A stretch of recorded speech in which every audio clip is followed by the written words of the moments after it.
Order. The sitting is now resumed, and I now call Mr. Michael McCann.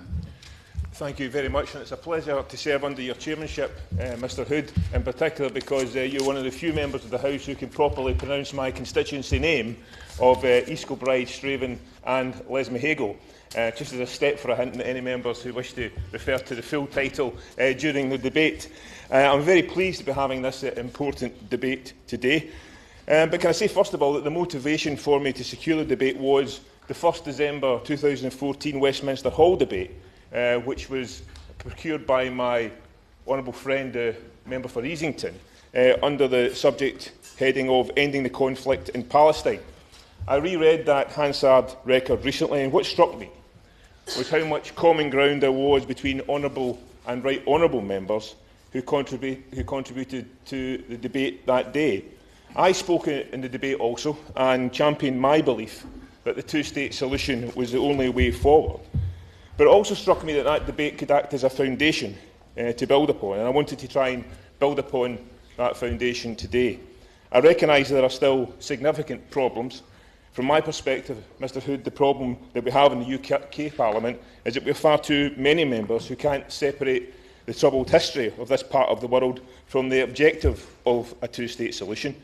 And as a result, far too often debates in this place become mired in the grisly, macabre and desperate pit of relying on the body count of the most recent conflict, or a selective part of history to condemn one side over the other. And what both sides often fail to do is recognise properly their own weaknesses, whether it's the contribution of a fractured and weak Palestinian leadership, or the lurch to the right in Israeli politics. Or in this place in particular, when violence does break out, the rush to condemn Israel matched by a pedestrian-paced admonishment of the Hamas violence that has started that same trouble. And while the 1st of December debate marked, for the most part, a coming together of minds on many issues, every proposal that was made as a consequence of that debate was negative. From my perspective, Mr Hood, it was an oxymoron of a debate. A positive start conjoined to a negative finish. This is because the conclusion was boycotts and sanctions. Boycotts and sanctions won't solve the problems of Palestine and Israel.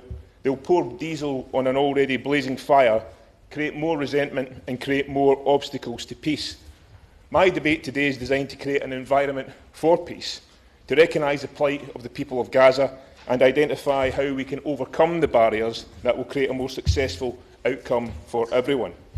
But it will also set out the very real threat that Gaza faces from within and the internal struggles that beset the Palestinian leadership.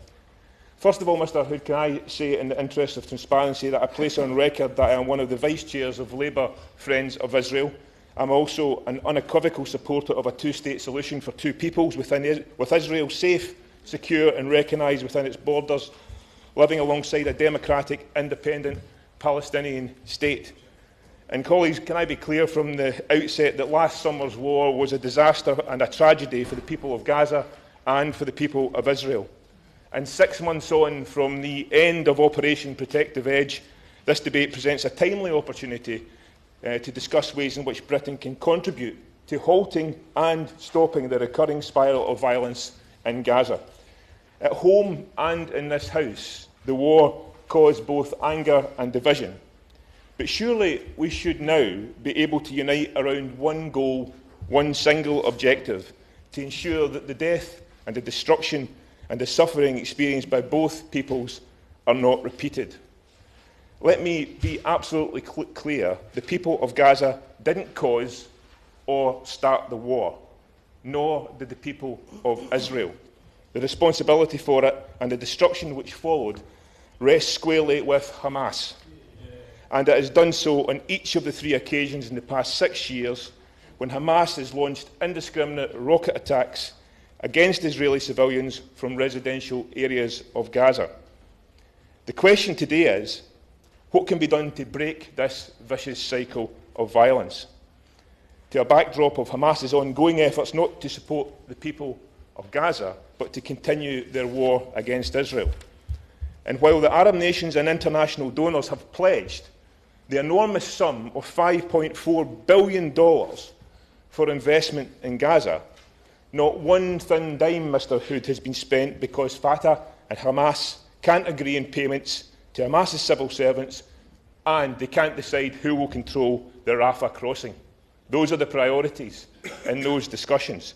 So instead of taking the opportunities to invest resources in their people, Hamas are investing their resources in rearming.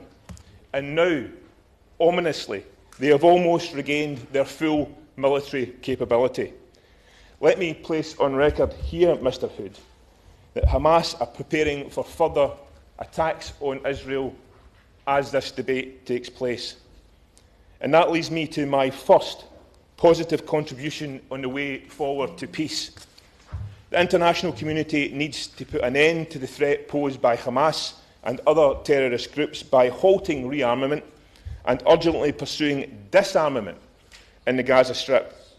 Second, the lives of the Palestinians living in Gaza must be improved, not simply through reconstruction, but also through concrete steps to lift the restrictions on the movement of people and goods imposed not only by Israel, but by Egypt, which stifle Gaza's economic development and future prosperity.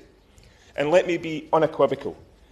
The second objective has to be utterly dependent on the first, because the reality of Hamas in perpetuating the conflict and laying the groundwork for another bloody war must be confronted by everyone.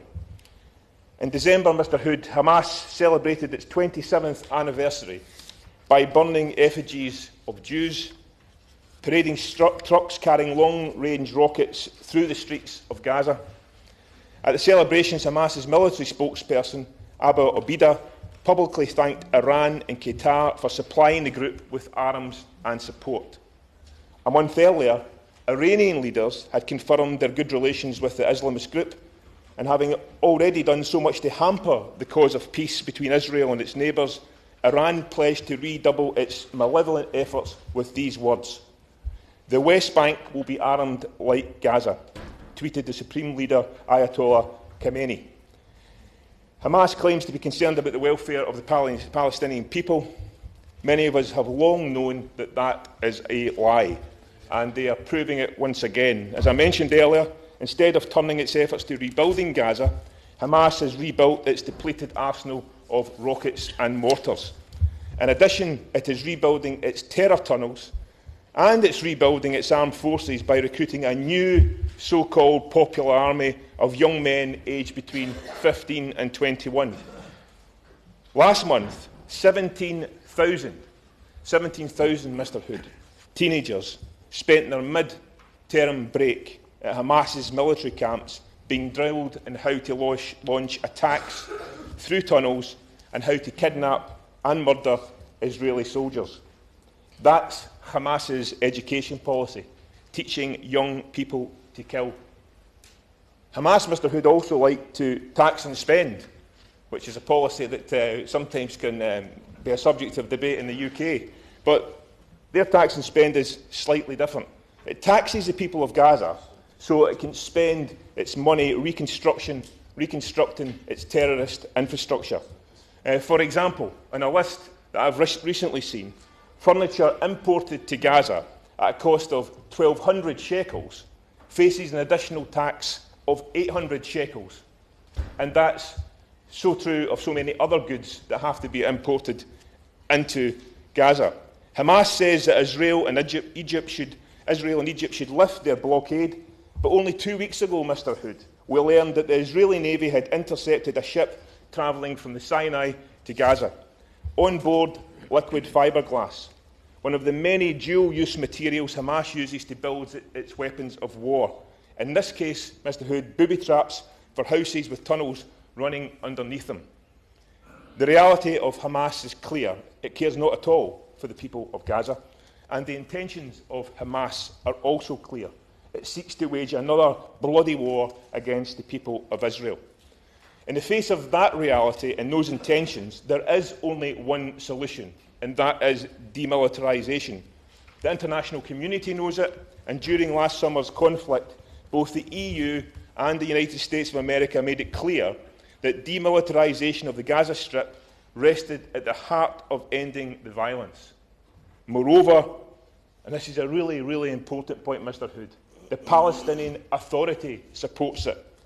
Preventing a new war requires an urgent drive towards demilitarisation of Gaza. But Gaza needs more than just demilitarisation. It needs hope and it needs opportunity for its people. And there's a real disappointment that despite last spring's Palestinian reconciliation deal, the Palestinian Unity Government has failed to establish control in Gaza, where Hamas operates what President Abbas calls a shadow government. Yes. Thank you, Mr Hood. Thank you for giving way. Just taking back to his comments on demilitarisation, does he agree with me that the risk, given the Egyptian crackdown in the Sinai and the evidence we've seen recently of increased smuggling of weapons into Gaza through the Med, does he believe that the building of a seaport, which we'd all like to see built in Gaza eventually, but not under the current circumstances, whether that would increase the likelihood of Gaza being demilitarised or increase the likelihood of weapons being smuggled into Gaza? Well, I'm going to come on to to talk about a seaport and an airport, but as you'll see from my comments, the proposal that I'm putting forward today in terms of setting out a route map for peace is that it has to be premised by the demilitarisation, because no one is going to invest that type of money into Gaza when there still holds within Gaza the ability for the whole thing to fall apart and be destroyed again because of the malevolent influence of Hamas. Yes. Grateful. Given his opening comments, I'm looking forward to what he's going to say about Israel's responsibility and contribution, because at the moment his speech could be written by the Ministry of Foreign Affairs in Tel Aviv. But is he seriously suggesting that aid should be restricted, the reconstruction of Gaza should be refused without the condition of demilitarisation? Does he realise that most of the senior NGOs in response to this debate have said that that is not an appropriate way to behave? Michael McCann. Well, as a member of the International Development Committee who visited the occupied Palestinian territories and saw firsthand the tragic circumstances that the Palestinians face, my hope and aspiration would be that the Palestinian leadership would want to take all steps necessary to ensure that they can improve the plight of their people. And surely, goodness, the plight of their people will be immeasurably improved if the people who are causing the problems and the violence can stop doing that. And therefore, demilitarisation should be a prerequisite to that taking place, because, as my honourable friend knows, that until that is done, then you're not going to have a willing partner in the State of Israel participating in those talks. And it always strikes me, and perhaps they missed the first start of the contribution, the start of the contribution that I made, that we continually look backwards in this problem instead of looking forward. And I hope, in my coming words, Mr Hood, to look in that frontward direction and hopefully make a positive contribution to a proposal for peace. So, as I mentioned, President Abbas calls Hamas a shadow government, and the renewed tensions between Hamas and Fatah since last autumn are ominous. When Hamas's reconciliation agreement with Fatah was under pressure in June last year, it responded by kidnapping and murdering 3 Israeli teenagers, which was a precursor which provoked the war. Reconstruction and the political and security environment are inseparable issues, and I quite frankly can't fathom anyone who suggests that they are not.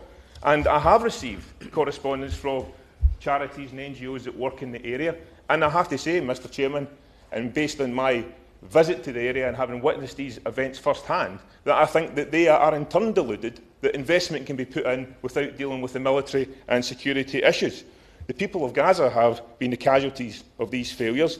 The lives of the Palestinians living in Gaza must be improved through reconstruction and also by lifting restrictions on imports and exports, the point that my colleague, my honourable member, raised a few moments ago. The blockade of Gaza by Israel and Egypt restricts not only the movement of people and goods in and out of the territory, but with it, any prospect of much-needed economic development, prosperity and the alleviation of poverty.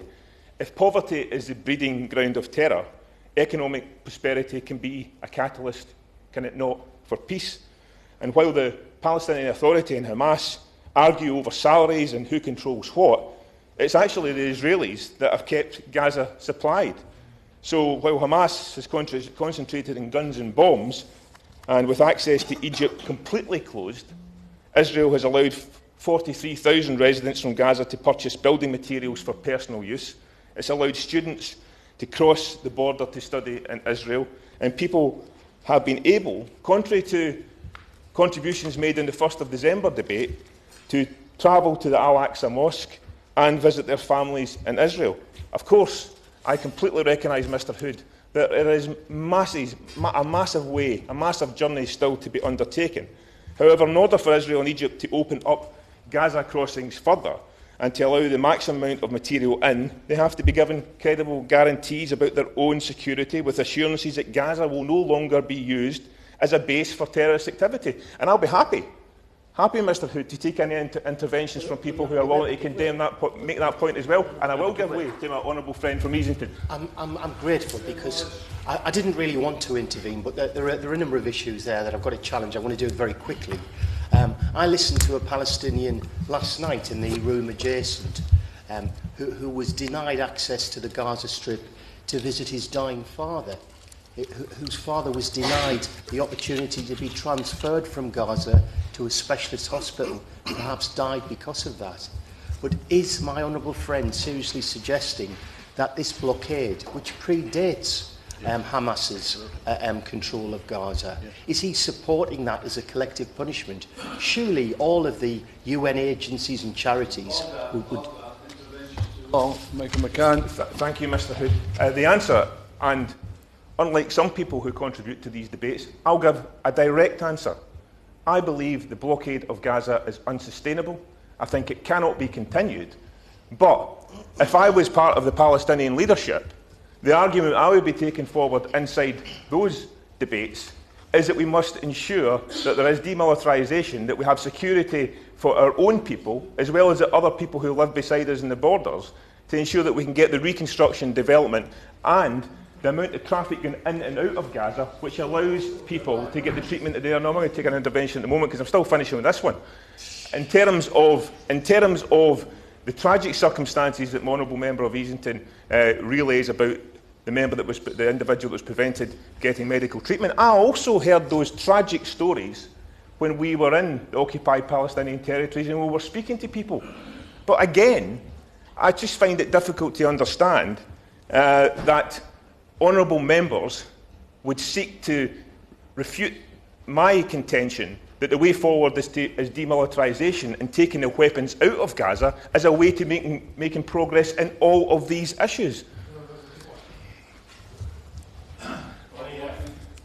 I think everybody is making a very powerful case for what needs to happen going forward. Would you agree with me that the stumbling block in Gaza is the presence of Hamas controlling Gaza, and that almost certainly, unless Hamas gives up its power in Gaza, then we're going to be here in the same problems in the years to come? Sadly, I must share the honourable member's concern about what the future holds if we don't see these major impasses being removed. And that perhaps leads me neatly to what the international community needs from Hamas. What has been Hamas's reaction? Hamas can I make some progress and then I'll be happy to give way again. Hamas continues to reject the Quartet principles. It has publicly condemned any peace negotiations between Israel and the Palestinian Authority and continues to reject the two-state solution.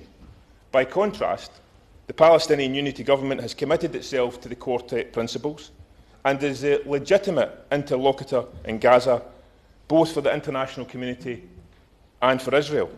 So all sides must do their best to enable this government to actually govern in Gaza. I'm happy to give way to the honourable gentleman. On the issue of demilitarisation, could I just ask the honourable member that if Gaza was demilitarised, could he guarantee that the Palestinians would be treated as well in Gaza as they are in the demilitarised West Bank and East Jerusalem? Yeah, exactly. What I would, I think we could hope for even better than that. I would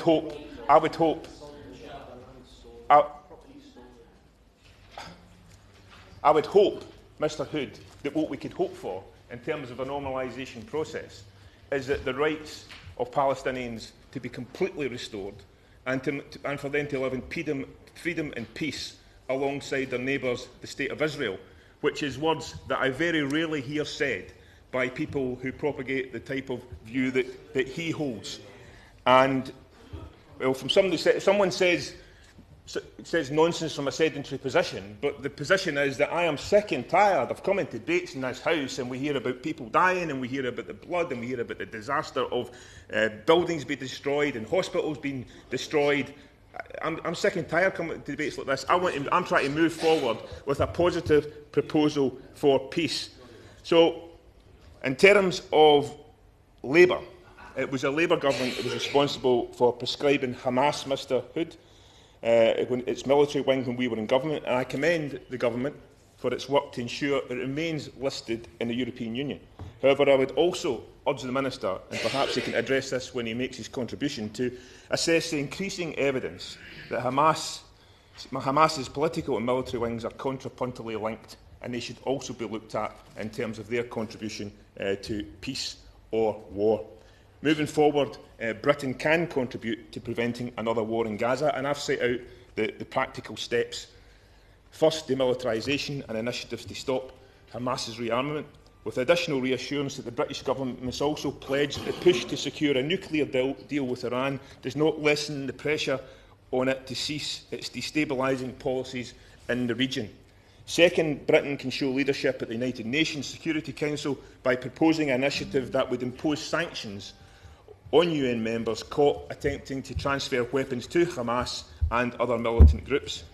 Such a resolution would provide a clear signal that the international community is committed to preventing a return to hostilities in Gaza. But it should also go further, Mr Hood, by providing for disarmament inspectors on the ground who would oversee the destruction of rockets, mortars and other heavy weaponry in Gaza. And third, and crucially important, a robust staged disarmament mechanism in return for economic development must be designed to open up Gaza and reconnect it with the world. So together, Israel, the Palestinian Unity Government, the Quartet, Egypt, Jordan and the Arab League should present Hamas with a clear choice. Let the disarmament inspectors into Gaza. Let them do their job, and in return, the international community, Israel and the Palestinian Unity Government will immediately begin the work needed to ensure Gaza's reconstruction and future prosperity. And I would also remind you at this point, Mr Hood, at the moment, that $5.4 billion investment hasn't been prevented by Israel or the international partners. It's been prevented because the two competing elements of the Palestinian leadership can't agree on a way forward. And, most importantly, Mr Hood, with our place in the European Union and our seat on the Security Council, Britain can lead an international effort to stop what will be the inevitable next step without demilitarisation, and the inevitable next step in this House. Another debate, perhaps from the Honourable Member for Easington and another member, which will be talking about another bloody war in Gaza. There should be nothing, Mr Hood, although I suspect people may not agree with this point, there should be nothing in my contribution today that divides any of us. If some of you want to go over the history of who's right and who's wrong, quite frankly, count me out. If some people believe that what Hamas is doing can be justified, please have the honesty to stand up and say so in your contributions.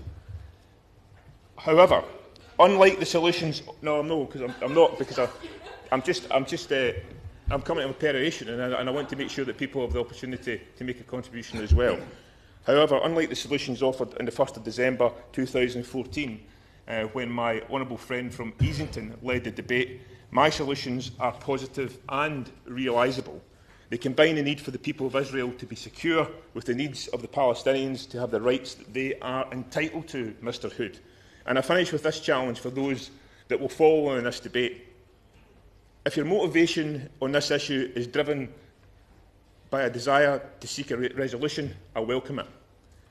But what you must also consider is whether your motivation is a desire to be a proxy for the status quo. Can I just inform honourable members, I have 9 speakers on my list plus 2 front benchers. I intend to call the front benchers at 3:40.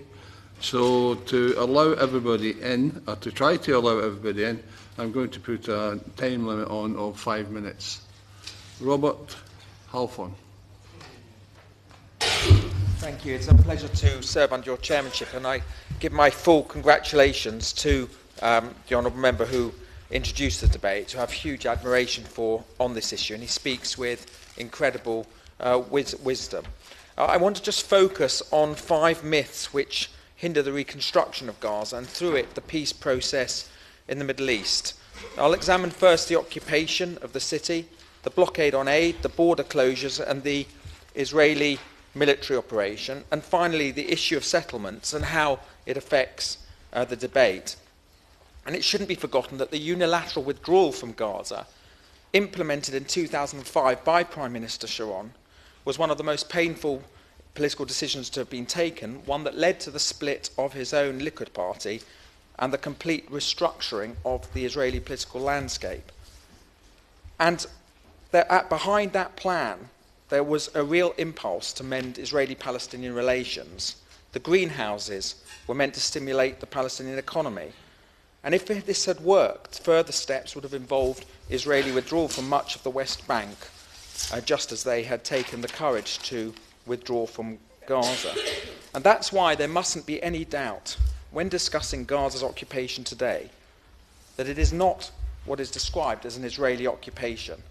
Since 2007, the people of Gaza have been oppressed by Hamas, who, after literally throwing Fatah officials off the roofs of the city, have spent the last 8 years subjugating the population and forcing civilians to act as human shields when launching indiscriminate attacks against the Israeli population. So the first steps towards reconstructing Gaza should be making sure that Hamas no longer divests international aid from a reconstruction purpose to the armaments of a city they occupy, and recognising the crucial role of Israeli aid to the reconstruction of the city. And then there is criticism of the aid blockade that is supposedly put in place. Since September 2014, Israel and the Palestinian Authority and the UN have agreed to a trilateral mechanism of reconstruction for the Gaza Strip following the summer's protection edge. This would facilitate the rebuilding of 60,000 homes in Gaza, and the use of materials would be supervised by the UN, thus ensuring that Hamas would not be able to appropriate those resources. There have been millions of tons of aid from Israel into Gaza. A few hundred trucks go from Israel into Gaza every week. And to talk about an Israeli blockade would negate the 62,000 of construction supplies that have entered Gaza since the beginning of the plan, and willfully ignore the crucial role of Hamas in stripping the people of Gaza from the resources that they need. And let's not forget, it was a Hamas rocket that took down the Israeli electrical power plant which gives Gaza electricity. And it's worth noting that the Palestinian territories receive more humanitarian aid per capita than any other country on earth. And so much of it has been taken away by Hamas, so much of it has been abused and used for corrupt purposes. We know about the secret tunnels that cost $3 million each. Why do we have those when that money should be spent on helping the Palestinian people in Gaza? Now, the attempt to find justice where there are just preconceptions must be extended to this summer's war. There can be no peaceful Gaza without a recognition of the mandate of self-defense which Israel had to take on when Israeli civilians were indiscriminately targeted by Hamas. And we should remember that the Israelis suffered from 19,000 rockets fired by Hamas onto Israeli towns since Israel withdrew from Gaza. We remember the 3,360 rockets fired in just under a month. There can be no reconstruction if we allow Hamas to carry on rearming, to carry on training its terrorists. Yes, of course. Does he also share, Mr. Hood, my concern that Hamas were recently judged to be the second most wealthy terrorist organisation after ISIS? And would he like to say something about what this government should be doing to make sure that those funders in Iran and Saudi Arabia, more pressure is put on them so that the reconstruction he wants to see happen can happen? Well, my honourable friend makes the exact point that so much of the money that goes into Gaza is being used for terrorist purposes to fund weaponry, and Palestinian economists have estimated that about 2,000 Hamas operatives have made $1 million each from the smuggling that goes into the tunnels, and we need to look what goes on in the other countries. But he is absolutely right. Now,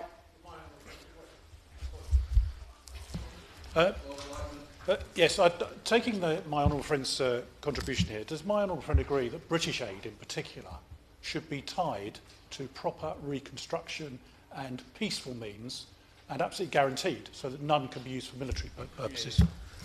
Well, my honourable friend again hits the nail on the head. British aid that goes to the Palestinian Authority should not be used to pay the wages of Palestinian prisoners, for example. It should be used for exactly that, to help the poorer Palestinian population so neglected by the people who rule them, particularly Hamas.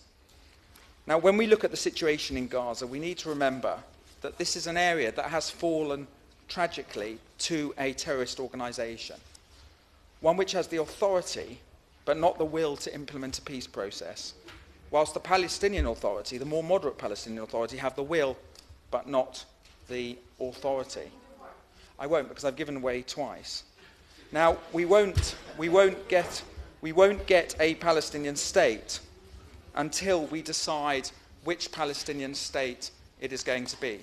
Is it the one in Gaza, ruled by Hamas, with their terrorist network, with their determination to throw every Jew into the sea, and their continuing desire to fire missiles indiscriminately at Israeli territory? Is it the one in the West Bank with the more moderate Palestinian Authority? Just out of respect to the Honourable Lady, I'll briefly give way. 40 seconds. I thank the Honourable Gentleman for giving way, but he talked about the West Bank. But the West Bank, we know, has had over 500,000 illegal settlements carried out there. And if we really believe, as the earlier speaker said, about a two-state solution, that's not going to happen, is it? Well, the whole idea about having a negotiation is that there will be land swaps. And as I said, Israel withdrew from Gaza, biggest settlement of all, and all that happened was 19,000 missiles fired indiscriminately onto Israeli territory. Richard Burden. Thank you very much. Can I congratulate my honourable friend on securing this debate. I spent 4 years with him on the International Development Committee, avoiding trying to pronounce the name of his constituency, and I'm not going to mess it up today by making another attempt now. I have to say, Mr. Hood, a little confused by his contribution, because he started off talking about the need to move forward and not talk the language of boycotts, of sanctions, and so on.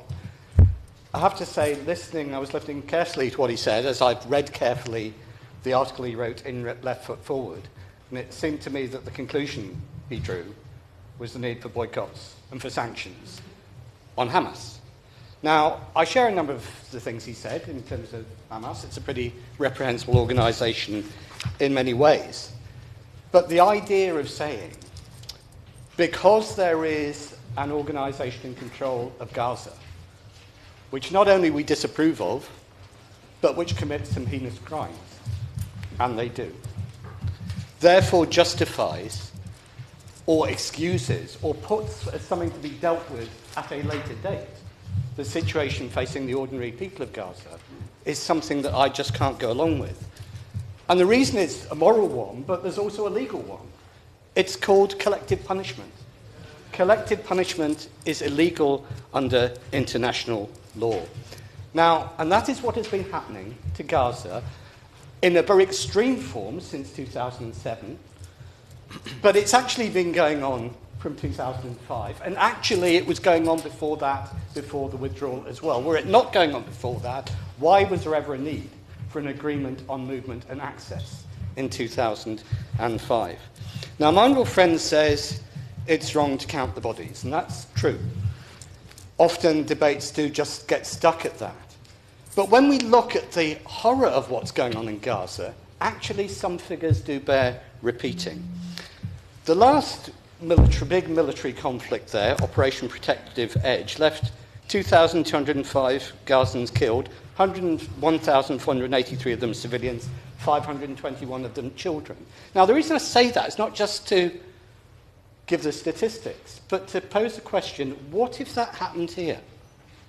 The figures would have been, in the UK, 76,800 people killed, 51,456 of them would have been civilians, and 18,000 of them would have been children killed. A quarter of the population in Gaza ends up being displaced to this day. That would have meant 16 million people in the UK displaced. I thank my honourable friend for giving way. I certainly regret the loss of human life in Gaza, but is my honourable friend aware that the work conducted by the Mayor Amit Intelligence and Terrorism Information Centre has shown that 52% of those who died were actually terrorists, and 48%, a regrettable figure, were civilians, but 52% were terrorists? That makes okay then. I'm not aware of that particular organisation. I am aware that the Israeli government has queried the figures that have been compiled by a number of respected international organisations. I'm assuming that is what she is referring to. But, you know, for Operation Protective Edge and the war last year was an appalling thing. But the real tragedy of Gaza is what goes on. It means that farmers can be shot and are shot just because they approach a border fence. Think what would have happened. Think what the response would be if Hamas said it was entirely legitimate to shoot people in Sderot because they were getting too close to the border with Gaza. If it works one way, it should work the other. Imagine what it's like. My honourable friend referred to the sea. There is a blockade by sea. Actually, what you had recently in relation to the waters outside Gaza was the interception. It happens regularly off fishing boats. In one case, recently, 3 children on a fishing boat were required by Israeli gunboats to leap into the sea without their clothes on whilst the fishing boat that they were occupying was sunk. Now, this to me, now I'm afraid there isn't time to take any more interventions. Now, this to me means that we need something a bit more than saying Hamas must demilitarise to allow these things to carry on. Because if my honourable friend is right, if he's right that Hamas uses the population of Gaza, uses them as pawns, as playthings, then what on earth would be the incentive to demilitarise in that situation? What actually would cause them to do that if he's saying that they play and thrive on the current situation? To resolve the problem, we need to lift the blockade. Security, of course there can be security around that. In fact, there was. There was a major border crossing at Karni with sophisticated equipment to ensure that the wrong things didn't come in. It doesn't operate now. Why? Because Israel has demolished the Karni crossing. Why is it, when we talk about restrictions in and out of Gaza, that Israel has even put on restrictions on the export of strawberries between Gaza and the West Bank? How, I ask you, can that be justified on any kind of security grounds? And the idea that somehow you can get a solution in Gaza without addressing the issue of the West Bank and settlements in the West Bank is frankly fanciful. Now, if my honourable friend thinks that there should be sanctions against Hamas, and I think actually there are, there is international cooperation of stopping arms getting to Hamas. Maybe he could also consider sanctions against other breaches of international law. How about sanctions against people who aid and abet the illegal construction of settlements in the West Bank? How about saying to Israel that if you expect to receive the privileges under the EU-Israel Association Agreement, then you also have to accept the responsibilities under that? And how about my honourable friend joining with me and other honourable members here of saying to the Israeli government and the Israeli embassy, in order to solve some of these problems and actually to speak with some knowledge of what's going on in Gaza, let parliamentarians in there. I think I and some other honourable friends here were the last ones that were ever allowed to go into Gaza to actually see what had happened. That was after Operation Cast Lead in 2009. On several occasions, I've asked the Israeli embassy, why do you not let us in? On each stage, they've said, we're surprised you're not let in. At each stage, every time you try and do it, the cooperation disappears and the walls go up. So let's speak with some knowledge. And maybe the first knowledge we should get, because my honourable friend, as far as I know, has not been to Gaza, because I imagine he would have the same problem as I would have of getting in. Give MPs from this country access to get into Gaza, to see for ourselves, and to see whether the international organisations that operate there are right, or whether he's right, that it's all some kind of Hamas plot. Yeah. Mr. David Ward. Customary in these debates to ask questions of the Minister or asking for points of information. Can I ask you not to do some things? Can I ask you not to tell us how you've urged this and you've condemned that? Can I ask you to be an agent of change and the government to be an agent of change? Because unless something is different, then there's no change brought about, and UK can be an agent of change. Now, we all know that the Balfour Declaration was conditional.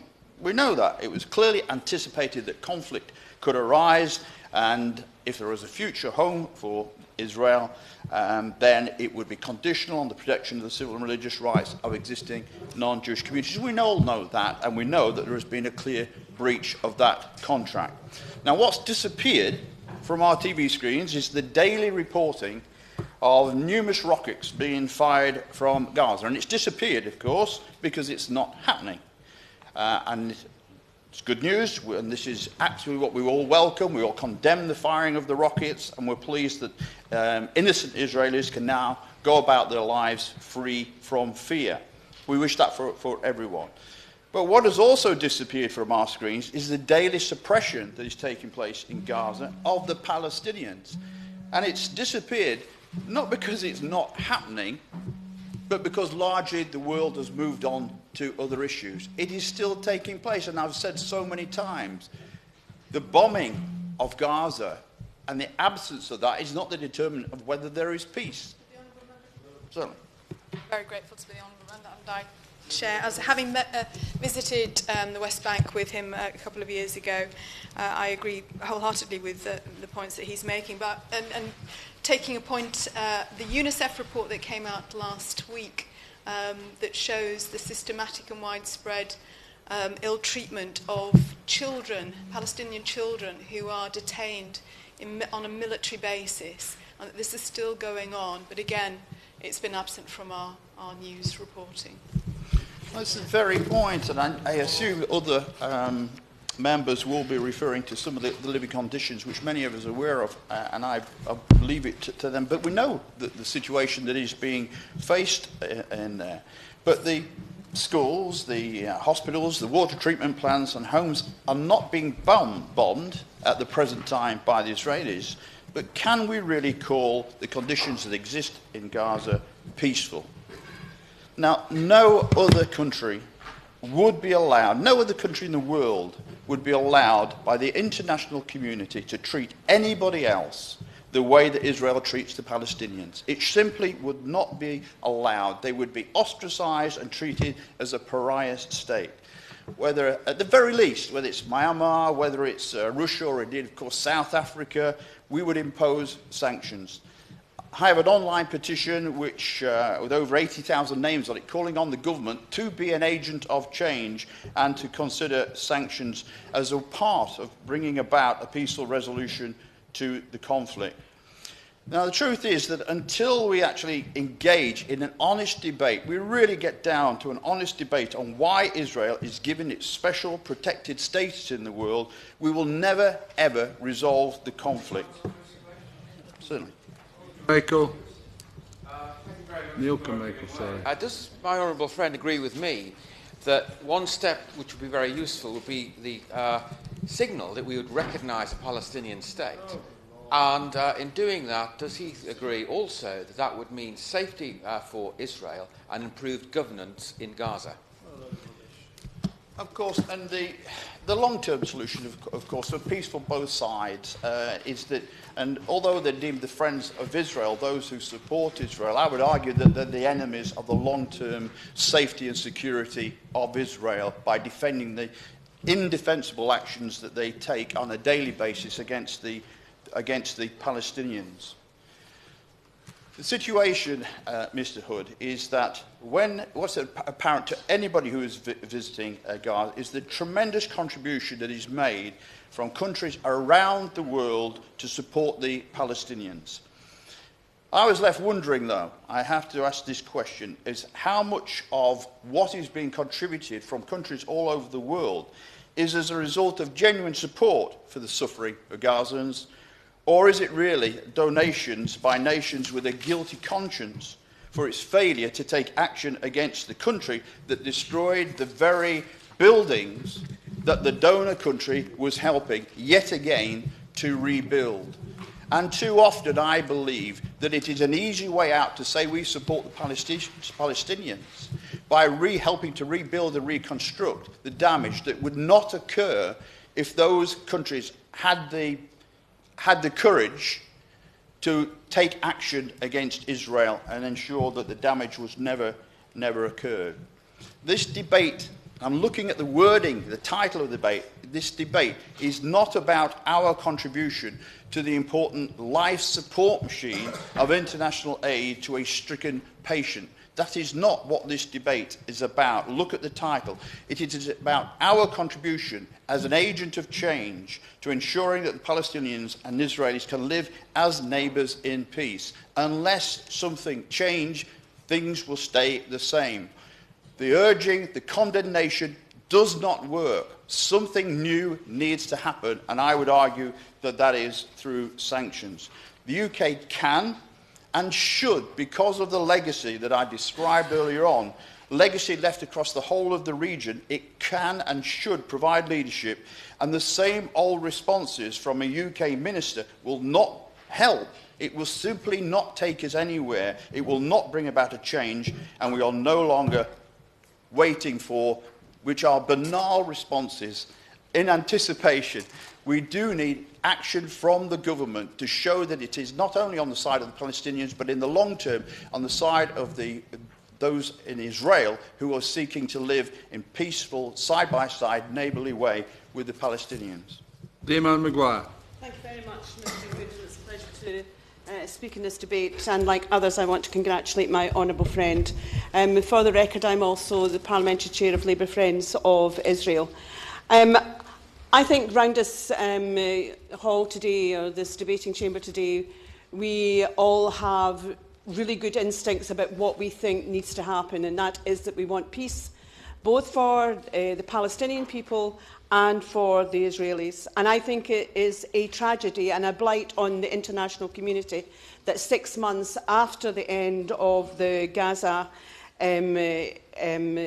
conflict in the summer, that there are still people in Gaza who are suffering as a result of a direct humanitarian crisis. And I want, it's not often I would say this, but I think I do want to recognise the fact that our British government have actually continued to support the efforts in that humanitarian effort. But I've got one or two questions for the Minister. I wonder, when he replies, if he will comment on UNRWA's recent statements that only £135 million or dollars in pledges have been received from the donor countries out of leaving a shortfall of some nearly $600 million. And that means that there has been the suspension of assistance programmes, and I think, as all of us want to see, there needs to be a very quick response to the crisis that, in the short term, hopefully, is facing the people of Gaza. But the efforts to reconstruct Gaza in the longer term actually throw up greater challenges, some of which have been addressed here today. And again, I would like the Minister to comment on the UN Under-Secretary-General's comment, Mr Feltman, who expressed alarm at the reports that Hamas were now rearming, not the Israeli government, not any other country in the area, but the UN Under-Secretary General. And he said that there were dangerous developments in the area. Now, given that there is a general acceptance that under the Oslo Accords there should be a demilitarisation policy, I wonder if the Minister has anything to comment on that. I also want us to see a situation where we break the cycle of violence. We cannot, I will not be here in the next Parliament, but we cannot be here again and again discussing the aftermath of yet another conflict in Gaza. And if what the UN Under-Secretary General is stating, then there is the potential for that. And I would hope that the Minister, or indeed the Shadow Minister, when hopefully he assumes the ministerial role, will continue to work with the UN to deter any continued arming of the Hamas regime. But Britain has a lot to do, and it is about encouraging Israel. It's about encouraging President Abbas. It's about looking towards working with Egypt and the Quartet and the Arab League to come together to actually make Hamas face the real choices that they have if they want to open up Gaza in the best interests of its people. And even the Arab League General Secretary, Nabil El Arabi, said on Sunday that the dispute between Hamas and the Palestinian Authority was hindering efforts to reconstruct in Gaza. And he told the London-based paper Al Hayat that the Arab League was holding consultations with the donor countries, but he also said, and I quote, the internal differences and the absence of cooperation between the Palestinian Authority are behind the delay in reconstructing in Gaza. Now, this morning, Mr Hood, like many others, I listened, I don't know whether or not other people did, but I certainly listened to an interview conducted on the Radio 4 programme between two mothers, one a Gazan mother and one an Israeli mother. And what was astounding about those interviews, regardless of their views on the particular situation or what caused it, was the fact that both of them identified what it was doing to their children, the Israeli children and the Palestinian children, and in this case, the Gazan children. And they both talked about the traumatic impact that the current situation was having, even when there's supposed to be a ceasefire. Mr Hood, peace is not easy. Peace is really difficult. And we all, as people of goodwill, have to play our part in it, and that includes the UK government. To get everybody in, I have to cut it down to a limit of 4 minutes, as from now. Andrew Slaughter. I've taken part in most of the debates on Israel and Palestine in the last 10 years, and some have been very uplifting, such as the one on Palestinian recognition that my honourable friend from Easington introduced very recently. Some have been quite testy because there are strong views on this subject, and some have been quite constructive, particularly when we're talking about aid. But I'm afraid to say, I don't say it with any pleasure, that today's debate I found premised on an entirely cynical proposition and to be quite disrespectful of the human rights of the Palestinian people.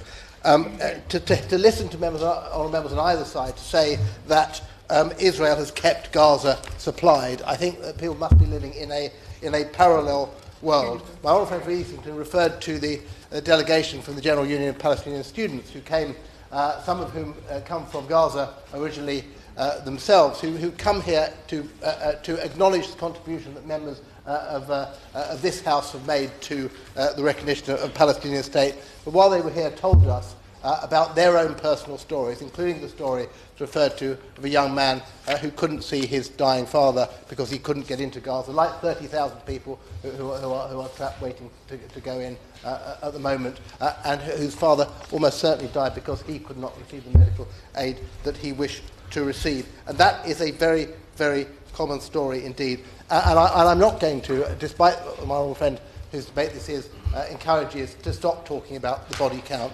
And that's not because I don't regret just as much every Israeli death as I do every Palestinian death, but the fact that 1,549 Palestinian civilians died and 4 Israeli civilians died has a significance. It has a significance because of the disproportionality and because of the weapons that Israel uses against the Palestinians, which are consequent on the blockade which is taking part, and the bombing of schools that are full of refugees, and the shelling of hospitals, and the contamination of water supplies, and the reduction of Gaza such that it will not be inhabitable, according to the UN, by 2020, are all factors which have not been mentioned so far in this debate.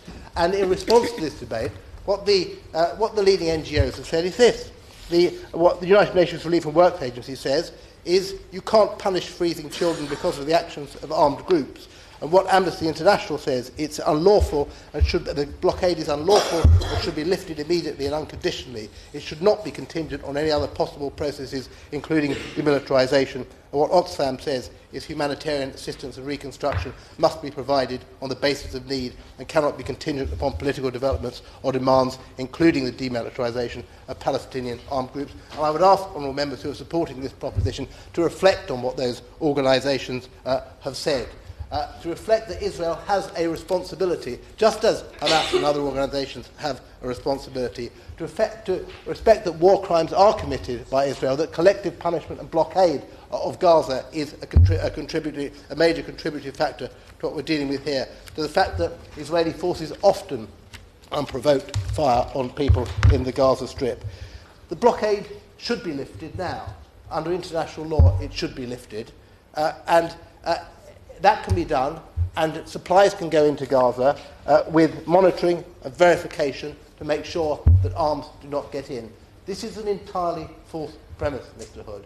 The idea, and it's not a workable premise, and I'm afraid that the sponsors of it know that it's not a workable premise. Let's have genuine dialogue, let's have genuine reconstruction, let's prevent arms going into Gaza, but let's not punish the children of Gaza and the civilians of Gaza for what is happening there at the moment. On that, Lewis Elman.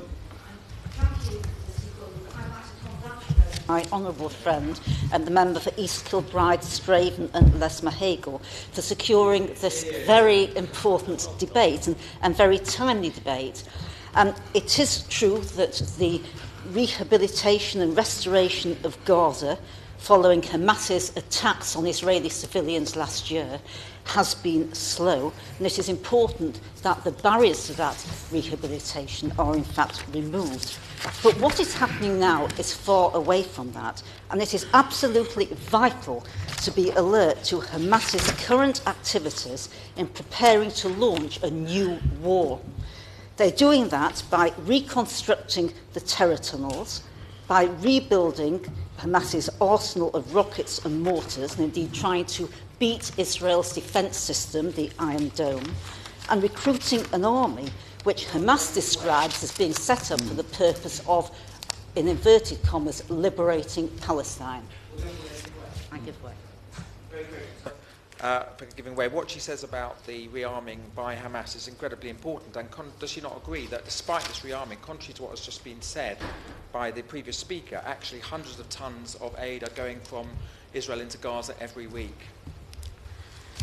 Yes, and thank you, Mr. Hood. I agree with what the honourable member has just said. Israel was right to defend its citizens from attack in 2014. And if necessary, it will defend itself again. But a new round of violence started by Hamas aggression cannot bring a solution to a peace for Palestinians and Israelis any nearer. So I call on all of those who genuinely care about peace to take whatever action they're able to stop a new war. That means recognising the threat that is posed by Iran, and Iran is already stating how it is supporting a new war and threatening to turn the West Bank into what they call, saying the West Bank will surely be armed just like Gaza. That's a tweet from the Ayatollah Khomeini, tweeted last November. And we should recognise the problems that Iran is posing to the lack of peace in Gaza. And the current nuclear talks with Iran should not stop pressure being applied to that country to cease destabilising the region.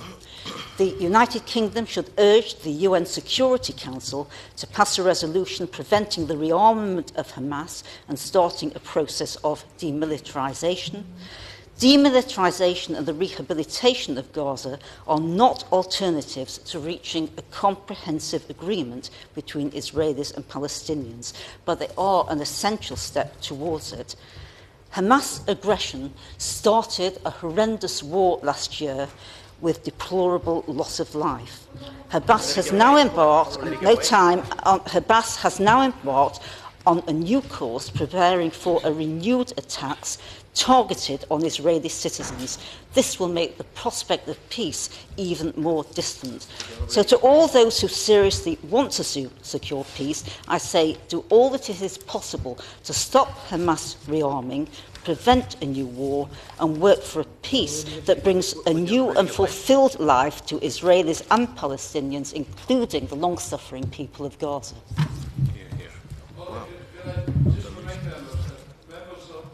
Interventions that will maybe cut somebody off who's on the list to speak. Graham Morris. Thank you, Mr Hood. And it would be churlish not to congratulate my honourable friend, the member for East Kilbride, in securing this debate, although I do feel in many respects it's a counsel of despair in the propositions that have been put forward by members in the debate, by some of the members in the debate, and by the failure to look at the historical facts and to do a proper analysis of the way forward. I want to divide my contribution, which is much curtailed, into two parts. Of course, everyone, all members and honourable members, every person with a conscience wants to avoid this summer's repeat, this catalogue of horrors. And you know, we've heard previously the numbers and the appalling loss of life and destruction of residential areas, of United Nations facilities, and it's ordinary Palestinians in the Gaza Strip who are being made to pay the price of this conflict. But we have to look at the root causes of the situation, and it's a day-to-day grinding occupation, and the occupying power is Israel, which maintains an illegal and unjust iron grip over the territory and over its inhabitants. And it's a false premise by the honourable member from Harlow, who's unfortunately left, to suggest that somehow Israel has disengaged. The international community recognise that what we have in Gaza is an ongoing occupation because of the restrictions on trade, on employment, on movement, on access to medical supplies and so on. Medical treatments and so on. And I would refer members to the 4th Geneva Convention, which Article 154, which refers to the responsibilities of the occupying power under belligerent occupation. But of course, the closure of Gaza is part of a very long process. It predates the rise of Gaza, and often members who support the Israeli government use this as some kind of justification. Which is quite incorrect. The punitive nature of the blockade, whilst denied by those who are strongly supportive of the current government of Israel, is acknowledged by the people who administer it as an act of collective punishment, which, if we believe in anything, as parliamentarians, we believe in the rule of international law and upholding international conventions. And collective punishment is forbidden under international law.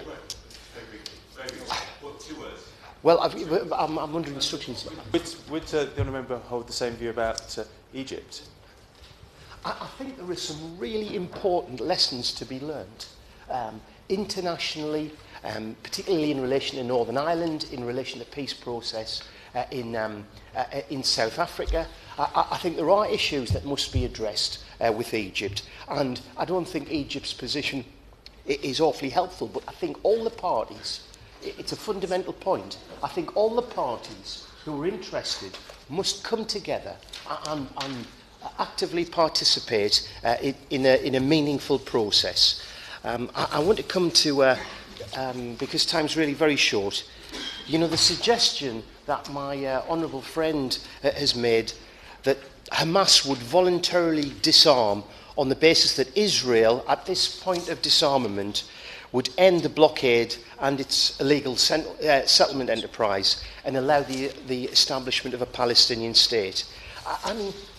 you know, the parties in Israel are opposed to the establishment of a Palestinian state. So the premise is deeply flawed. In the West Bank, can I just remind the Minister and other members, in the West Bank, the PLO adopted non-violent resistance to the occupation in 1988. And in the years since, what has been their reward? House demolitions, an expansion of illegal settlements, the arrival of hundreds of thousands of settlers, illegal settlers, continued oppression, arrest of children, and the subjugation of military occupation. It's not conducive to peace because it only proposes to remove Hamas's weapons, but does not address the reasons that lead people in the West Bank towards violence. Now let's learn some examples from the peace process in Northern Ireland. What we're doing is we're treating the symptoms and not the cause. I think we have to address the issue about the blockade, and rather undermining Palestinian political institutions that are seeking a peaceful resolution of conflict, we should strengthen them. Andy MacDonald.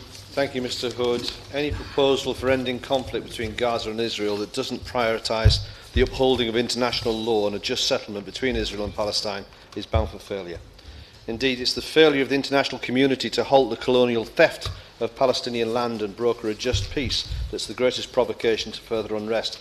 The dynamic that's persisted for more than 20 years, the Oslo dynamic, has demonstrably failed. We know that sometimes in conflict resolution, victims of conflict abandon their right to seek justice for past crimes and transgressions in the hope of building trust and strengthening the political process that seeks to resolve the broader conflict. We only need to look to Northern Ireland to see how this principle has worked in practice. But importantly, this dynamic assumes that the parties to the conflict are sincerely interested in resolving the conflict in a way which would be both legal and acceptable to the other. Sadly, this isn't the case in the virtually non-existent Middle East peace process. Rather, Palestinians have been asked to sacrifice almost every conceivable right or claim to justice at the altar of negotiations. This has afforded the government of Israel unparalleled impunity for its many crimes against the Palestinian people, and with each unpunished transgression, the Israeli right are encouraged to continue to act as they like, however immoral or illegal, safe in the knowledge that there will be no adverse consequences. Palestinians are told that they must negotiate for their rights, their statehood and freedom for occupation. Meanwhile, the party that they must negotiate with is, day by day, changing the facts on the ground to make the realisation of those rights ever more distant. To those who seek to deny Palestinians these rights, it is worth noting that Israelis were not expected to negotiate with the Palestinians for these same rights. It is both impractical and wrong to expect a successful peace process to emerge from a dynamic where there is such a disproportionate balance of power and the rule of law has been totally abandoned. For the most of the present Israeli government, those who Palestinians are told they must negotiate with to obtain their rights, are on record as saying that they fundamentally oppose the establishment of the Palestinian state. Last summer, Benjamin Netanyahu, who was on the left of his right-wing coalition, spoke his mind when he said, "I think the Israeli people understand now what I always say. There cannot be a situation under any agreement in which we relinquish security control of the territory west of the River Jordan." For the last 2 decades, negotiations have served as little more than a fig leaf to cover Israel's expansionist aims so that it can consolidate what it's already taken by force of arms.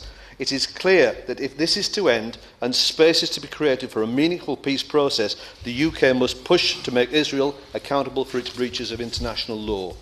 This means that we should be prepared to pull whatever levers there are, whether economic or diplomatic, to ensure that the Israeli government understands that continuing to annex Palestinian land, collectively punishing 1.7 million people with an illegal blockade, and systematically denying a people their fundamental rights will not be tolerated by the international community. We should also do what we can to strengthen the voices of moderation inside Palestine, to demonstrate the path of politics and peace, not violence, that leads somewhere. This should include our government respecting the will of Parliament and immediately recognising Palestine as a state. It also involves doing all we can to support the unity government in which Hamas is to take the back seat. In fact, the announcement of the unity government that preceded this summer's assault on Gaza was widely seen... I thank my honourable friend for giving way. And on that point, does he recognise that a suggestion made by the honourable member for East Kilbride, for instance, that disarmament would be undertaken by Hamas in return for economic development under his proposal. That would actually make a hostage of all those peace-loving people in the Palestinian population who neither hold arms or hold any brief for those with arms. My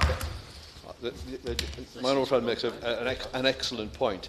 And I was saying that it does involve doing all we can to support the unity government in which Hamas is to take the back seat.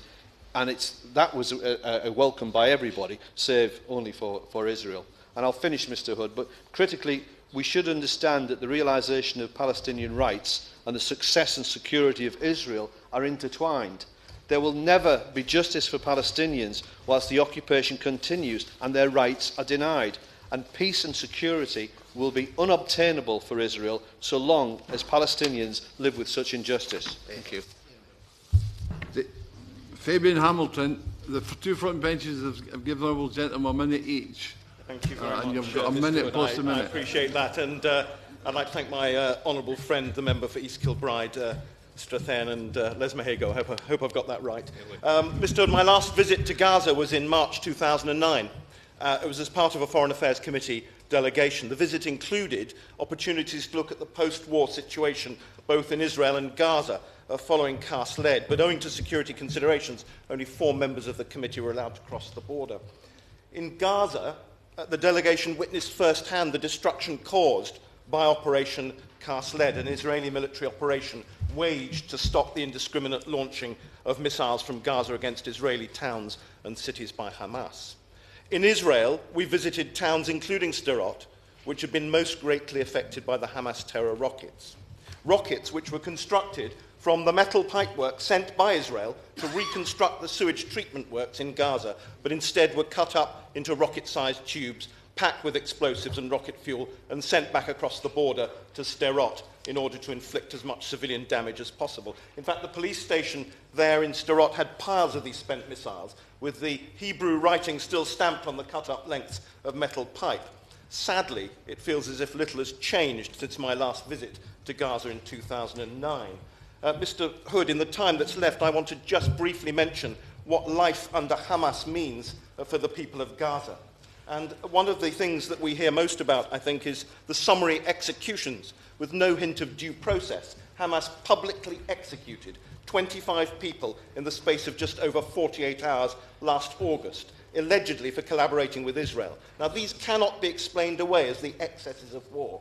Amongst those executed by Hamas in 2013 was a juvenile offender, despite what Amnesty termed serious concerns about the fairness of his trial, including allegations that he was tortured in order to confess to his crimes. Hamas regularly uses torture, according to the recently published annual report of Human Rights Watch, not a body that anyone could describe as a stooge of the State of Israel. The Internal Security Agency and Hamas police in Gaza tortured or ill-treated. Thank you. Thomas. I too, Mr. Hood, congratulate my honourable friend, the member for East Kilbride, on securing this debate. As others have alluded to, more than 2,000 people were killed in the conflict last summer, many of them civilians, including more than 500 children. Many more were injured, including more than 3,000 children. More than 1,000 of these children are likely to have physical disabilities as a result of their injuries for the rest of their lives. Now, this was, of course, the third conflict since Hamas seized control of Gaza in 2007. And the cycle of violence we saw last summer was grimly reminiscent of the events that led to Operation Cast-led in 2008-9 and Operation Pillar of Defence in 2012. On all 3 occasions, it's been obvious that a sustainable solution would not be found through violence and that a political solution was necessary. The human cost of the failure to negotiate a lasting and sustainable agreement to the Middle East conflict is all too apparent in the continued trauma, devastation and insecurity in Gaza itself, but also in the West Bank and Israel too. So my honourable friend is right to warn that the international community needs to do all it can do now to try to avoid further conflict in Gaza, and that a complex mix of pressures in both Gaza itself, but also in Israel and the wider Middle East, need to be thought through and understood in order firstly to avoid further bloodshed, but over the medium term too, to move towards a more comprehensive negotiated settlement that secures the two-state solution that I suspect all of us in the House want to see. Now, an immediate priority must be to urgently address the severe humanitarian crisis in Gaza. Almost 20,000 homes were completely destroyed or rendered uninhabitable in Gaza. Many others were damaged, and more than 100,000 Palestinians are still displaced. 19,000 of them are still living in UNRWA shelters, such as school buildings. Those whose homes remain habitable struggle to cope with the scheduled power cuts of up to 18 hours a day, and basic services such as access to water and sanitation can best be described as dysfunctional. This already grim situation has been exacerbated by recent winter storms, which resulted in further deaths and particularly affected those in emergency shelters or damaged homes. So in this context, the $5.4 billion that was pledged by the international community at the Cairo conference last October was welcome. But it is deeply worrying that UNRWA has had to halt a $720 million project aiming to give rental subsidies to people whose homes had been damaged and were inhospitable, and to give cash to people to repair and rebuild their properties. UNRWA have stated that they were left with a shortfall of almost $600 million, as the money pledged by international donors has yet to be translated into actual disbursements. It was recently reported that just $300 million has been transferred so far in total of aid pledges. Now, the UK itself pledged some £20 million at the Cairo conference to support the reconstruction effort in Gaza. And DFID, I understand, announced the disbursement of some $4.7 million just before Christmas, bringing the total amount that they disbursed to some £7.8 million. Can the Minister update the House on when the next disbursement is planned, and how much and for what services that aid will be delivered? And can he explain why progress in dispersing our aid appears to have been so slow? It would also be helpful to hear what discussions the government has had with other international donors to ensure that they fulfil the pledges they have made.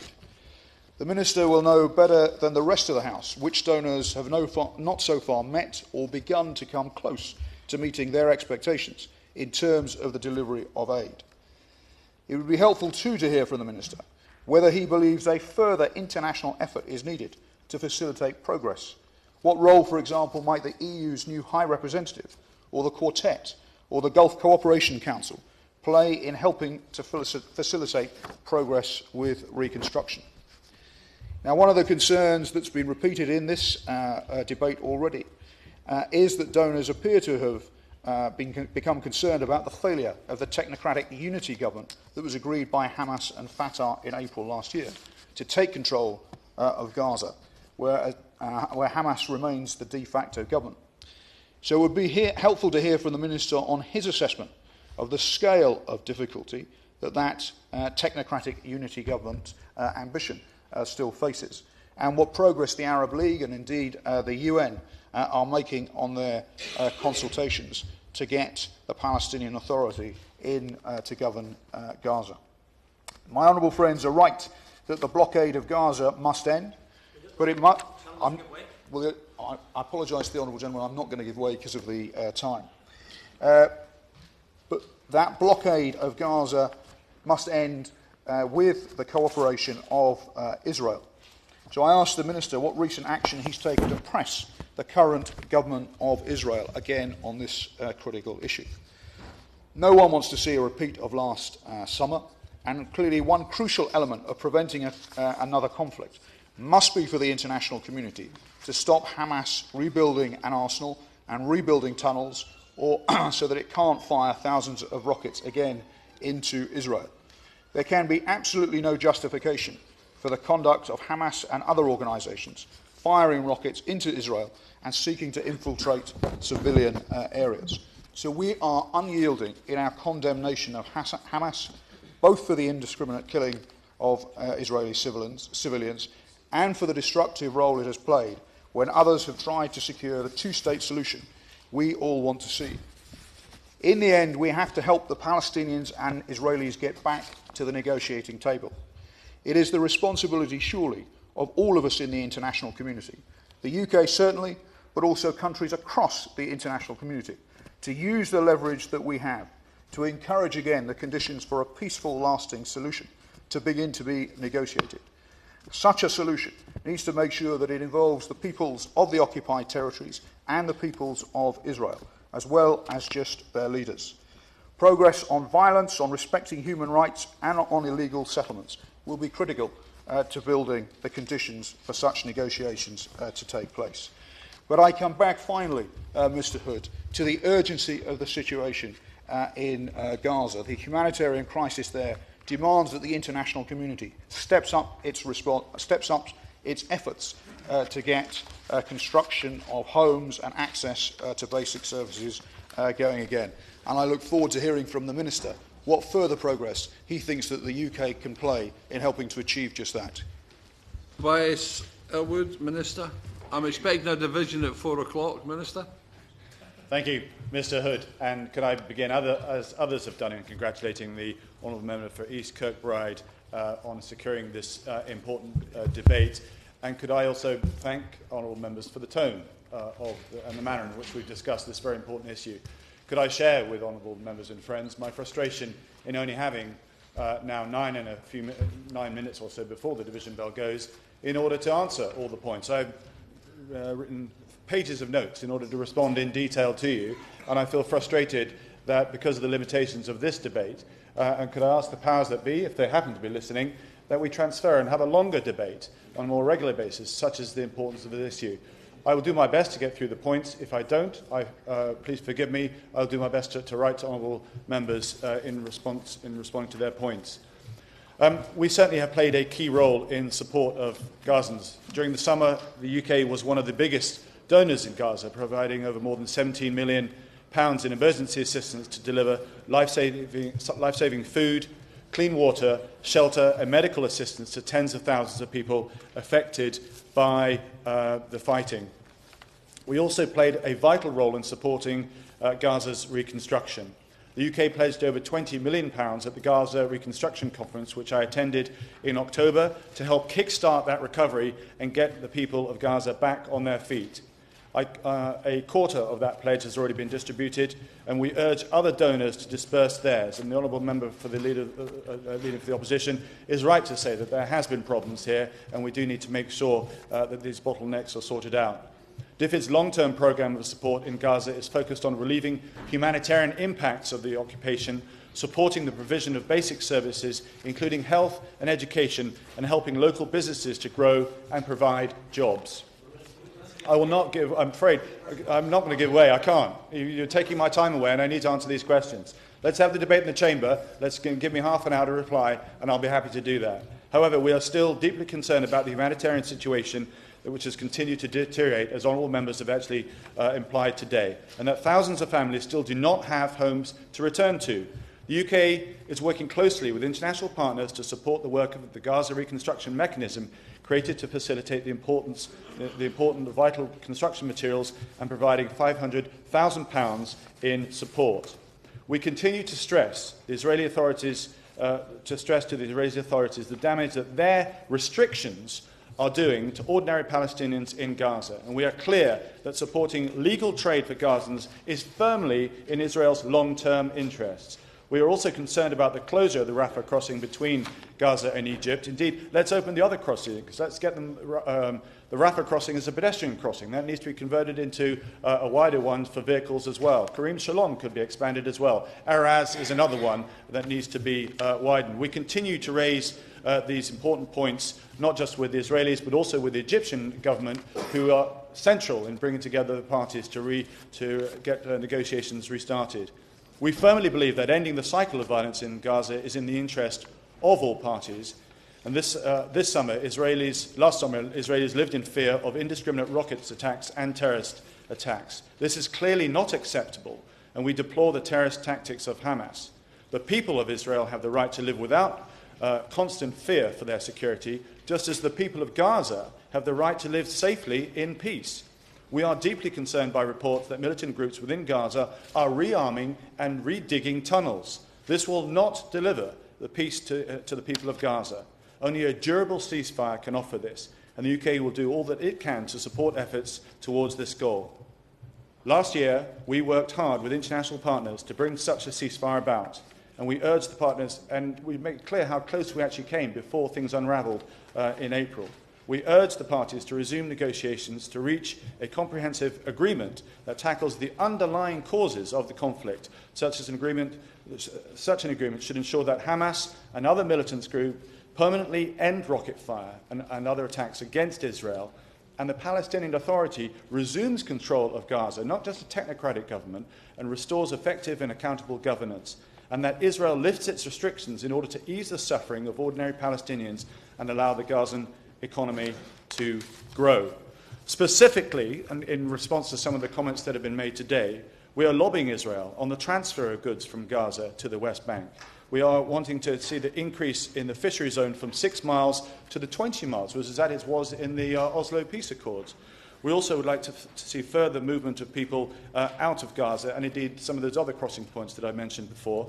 And we're also supporting longer-term strategic measures, wanting to see Israel involved in longer-term strategic measures such as power, water and exports. Just on that note, it was mentioned as what could Federica Mogherini and others do in the EU. I personally have lobbied her. If there's one thing they could do is promote the idea of getting the Marina working. Let's have an umbilical cord of going from Gaza to the EU via Cyprus, which is secure with the agreement of Israelis. That would be an EU contribution that I think would be very, very helpful indeed. And, of course, unfreezing the tax revenues, which are causing such problems with funding at the moment. We're also lobbying the Palestinians. We're certainly very disappointed about the political stalemate that's currently in position between Fatah and Hamas, and we certainly encourage the Palestinian Authority to increase its footprint in Gaza. It does require them to be able to get there, so we also call on Israelis to allow the movement of people, particularly the politicians, to be able to exert their leverage. And we're emphasising the need to resume talks on a long-term ceasefire to achieve stabilisation. Outside of that, Egypt plays a crucial role.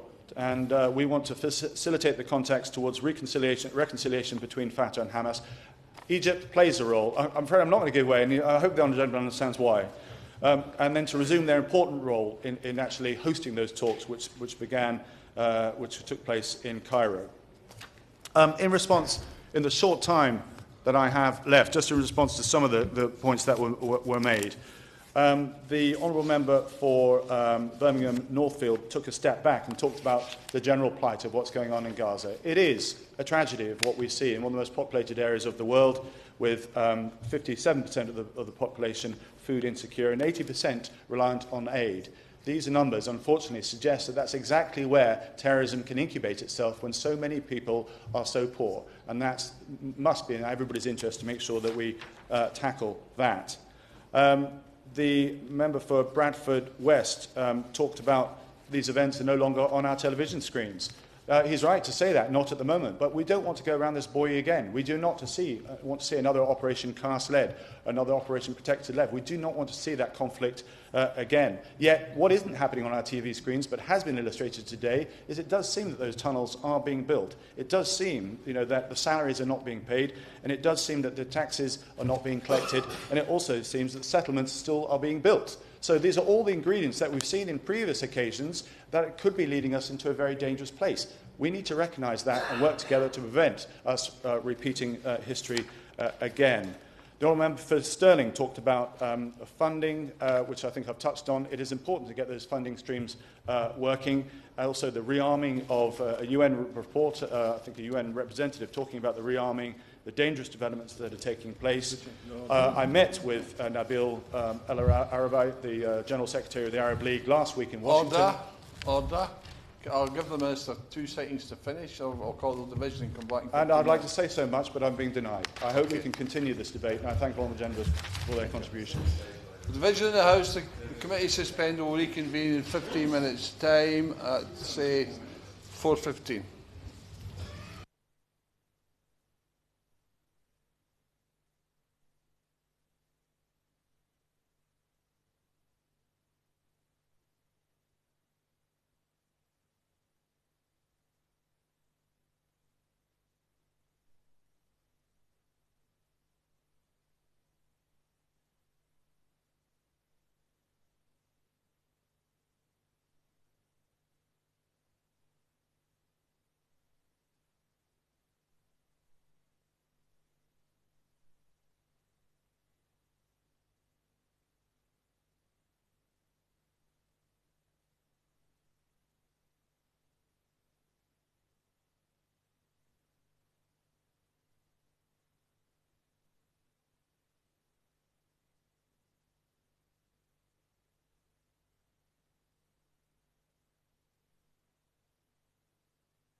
Mr Hood, it's a pleasure to be called to speak under your chairmanship. And can I say how reassured I am to see that it is this particular minister responding to this debate. I feel completely assured of a sympathetic hearing. I know he understands the issues at hand, and I look forward to his response. The issues I wish to raise in today's debate are incredibly and genuinely important. Plenty of my constituents will currently be sat in traffic congestion on roads not fit for purpose, or crammed into trains that are full to bursting, and this is a daily occurrence for many in West and South Cumbria, with people simply trying to get to and from work. West Cumbria and the whole of the Cumbrian industrial economic crescent that stretches from north to south has the potential to be a real engine for substantial economic growth for the region and for the country as a whole, but the current infrastructure is already creaking under the strain. And nowhere is this issue more visible than on the road, the A595, from Barrow to Carlisle. This is a key artery for the economy of the North West, and it is simply not fit for purpose in its current state. In this debate, I will set out the irrefutable case for significant government investment in the A595 to ensure that Cumbria's economic potential can be realised. Earlier this month, along with my honourable friend, the member for Barrow and Furness, I wrote to the Secretary of State for Transport outlining these issues, and I want to expand upon them in some more detail here today. And when I finish my remarks, I'd be grateful if the Minister would be able to outline what the government's position is with regard to investment in this critical piece of road infrastructure. The A595 is an 85-mile carriageway extended from the Dalton and Furness bypass in the south to Carlisle in the north. The vast majority of the road is single carriageway, with only a few examples of dual carriageway along the route. The road around Whitehaven, which also is served by the A595, was designated a trunk road in 1946, but was detrunked in 1998, apart from an 18-mile section between Clifton and Calder Bridge, from Sellafield to the A66.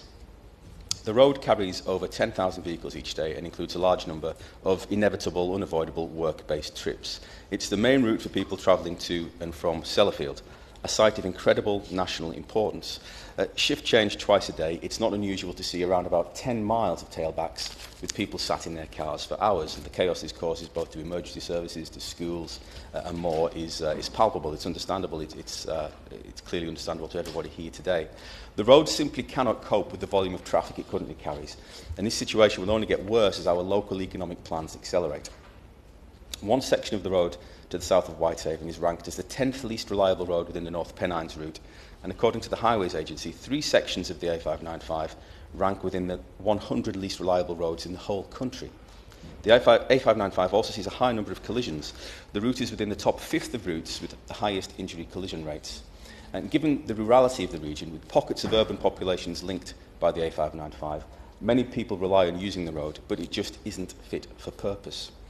On the 14th of April 2014, the then Minister of State for Disabled People, the Right Honourable Member for Hemel Hempstead, following a visit to Sellafield, wrote to the Minister's colleague, the Parliamentary Under-Secretary of State for Transport, decrying the state of the A595. He said, and I quote from the letter, "This congestion causes significant issues for the site, its employees and the local community alike, and will only get worse." He concluded his letter by saying that I would encourage the Department for Transport to facilitate action in this area. The Minister's letter represented an unusual, unexpected, but extremely welcome intervention, and he clearly has my full support with regard to this particular issue. And with regard to this correspondence, I haven't seen a copy of the government's reply to the Minister, and I'd be exceptionally grateful if the Minister here today could undertake to furnish me with a copy of that response. In his letter, the Minister stated, "We have seen the potential of major transport infrastructure projects to promote economic regeneration in East London following the 2012 Olympics. The incoming investment into West and South West Cumbria is of an Olympic scale, potentially greater, and it demands Olympic ambition for the infrastructure that will serve it. As I've set out here, the current state of infrastructure is woefully inadequate."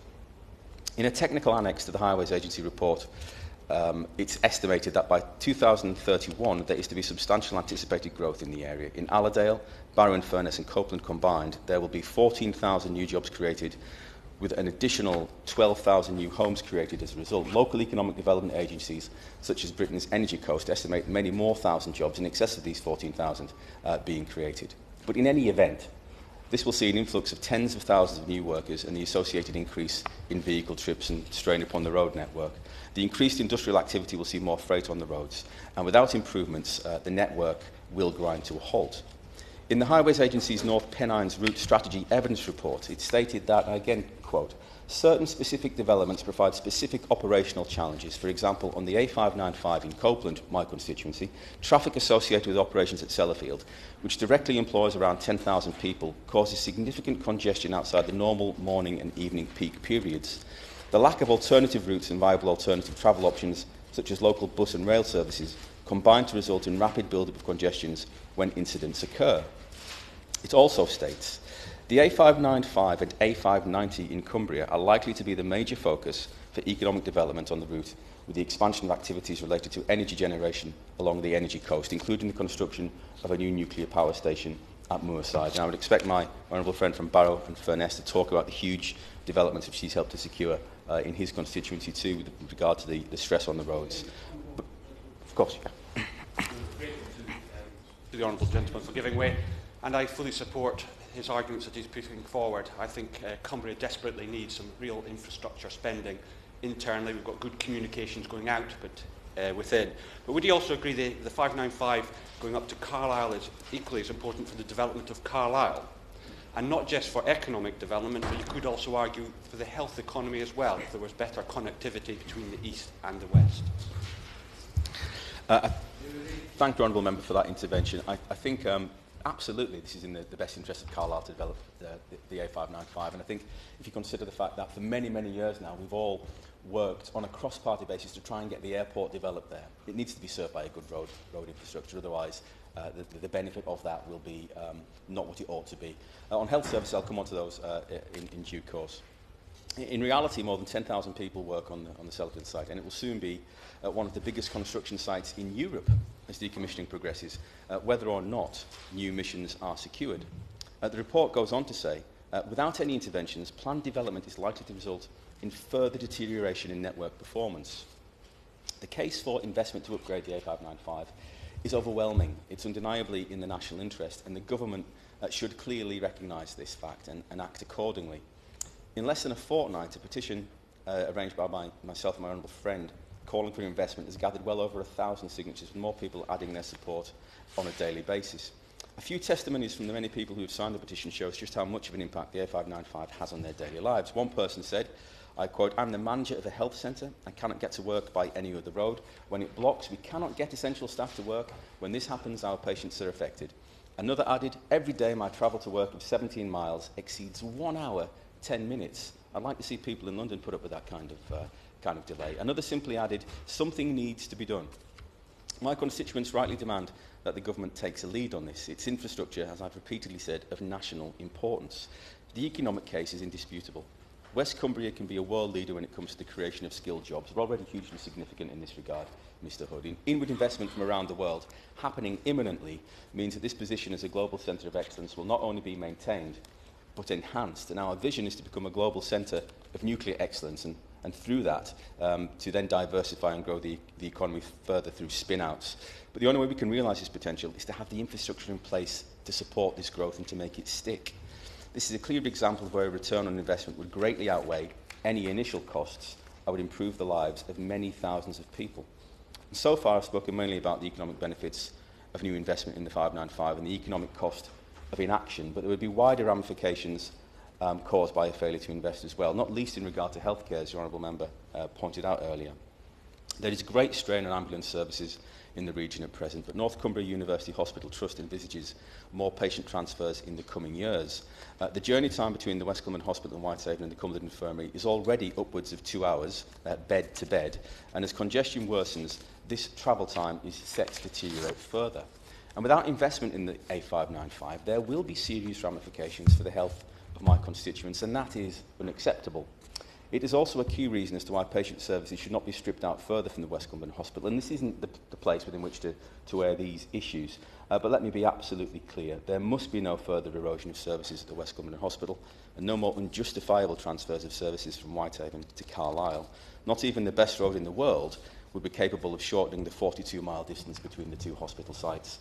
No road upgrade could ever justify further service erosion. In West Cumbria, we're building a 21st century economy, but we're building it upon a 19th century infrastructure. By failing to act, the government, any government, would be knowingly acting against the economic interests of the region and the country as a whole, in my opinion. Cumbria simply cannot reach its full potential if we don't have the roads that can enable us to achieve our ambitions and make these unprecedented investments coming our way stick. The ambition of West Cumbria is there. It's manifest in our community spirit, our ambition and our determination, all of which binds our local economic ambitions, north, west and south.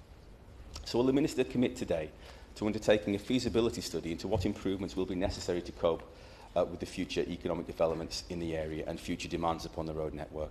The scope of this work need not simply look at road improvements, but how more Sellafield workers, for instance, could be located away from the Sellafield site into Whitehaven town centre and right across Copeland in new office buildings, thereby achieving town centre regeneration, reducing site risk and road congestion. And will he also commit to meeting with me and the Honourable Member for Barrow and Furness to discuss these issues in more detail? The Minister is usually amenable, and I know he's a committed and passionate public servant when it comes to dealing with requests on all sides of the House.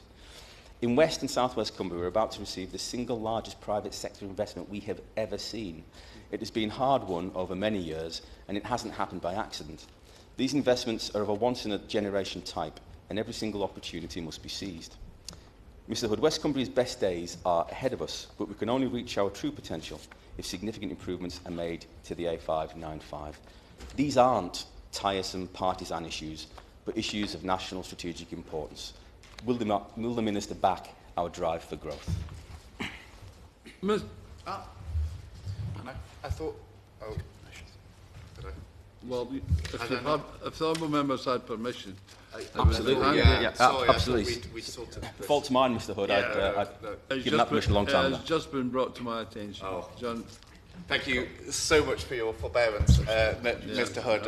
It too is a pleasure to serve with you as in the chair, and I know for your part you must particularly look forward to these debates on A roads.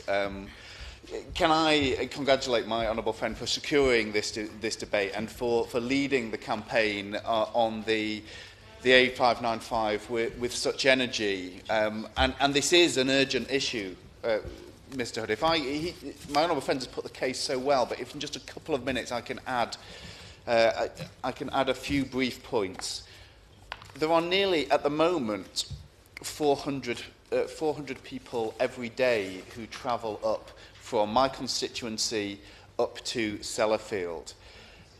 As the area realises its ambition to become a global centre of nuclear excellence, alongside the building of a new nuclear submarine fleet in Barrow and Furness, you will have an extraordinary powerhouse of nuclear expertise and a travel to work area which spans that geographic footprint, as already does. You will have much greater use of that road in both directions.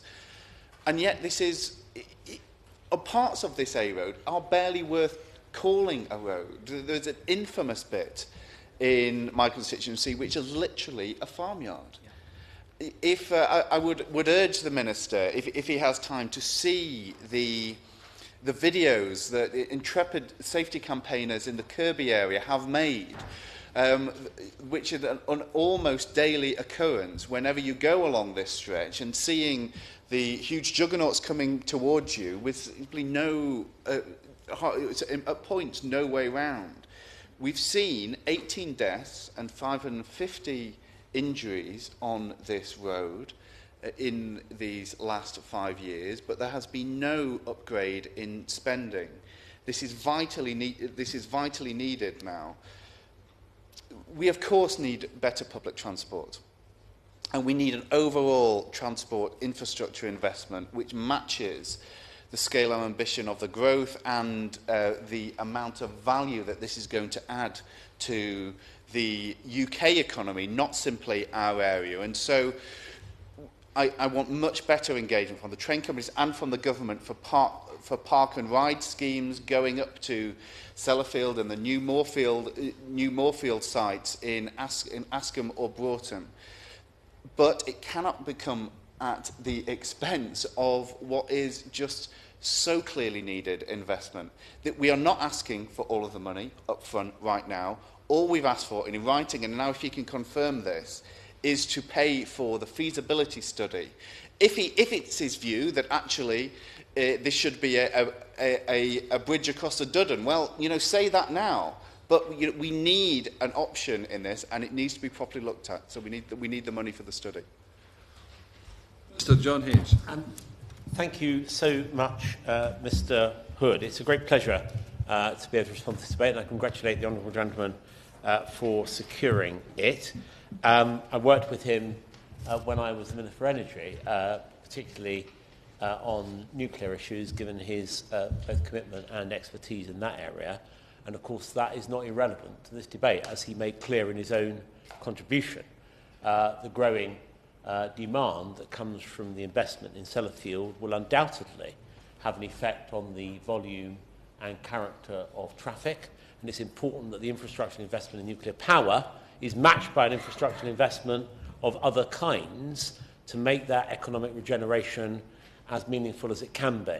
I also welcome the contributions from the Honourable Member for Barrow and my Honourable friend from Carlisle, who have highlighted the wider effect that that kind of investment might have on their localities.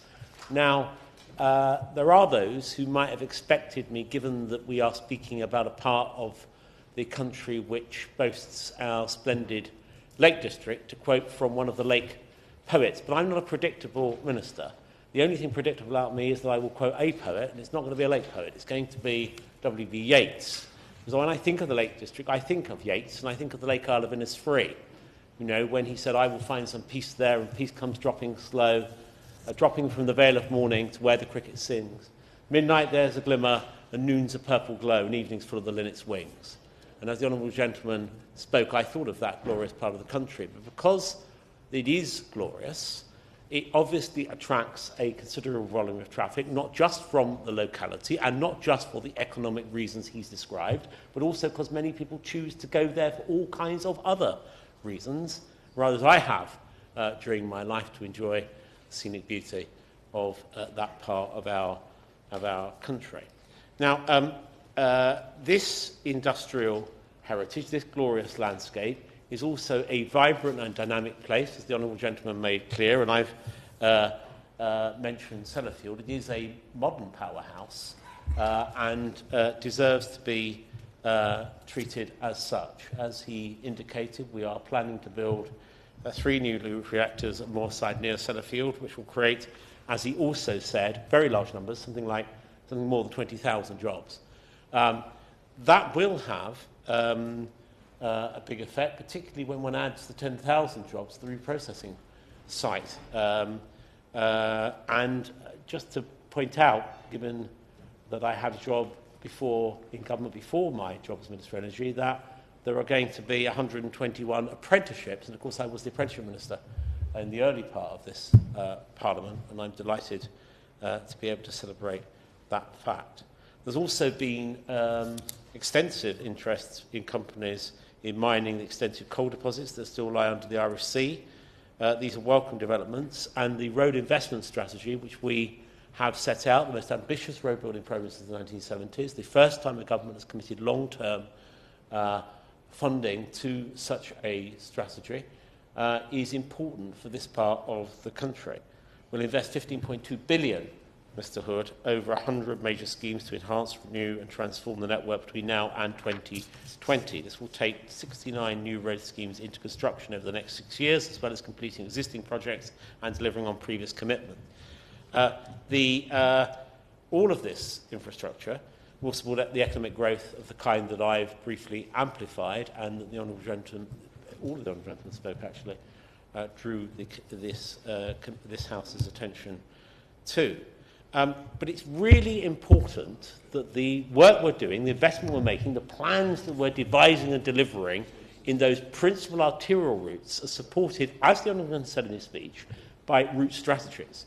And if I can share a secret with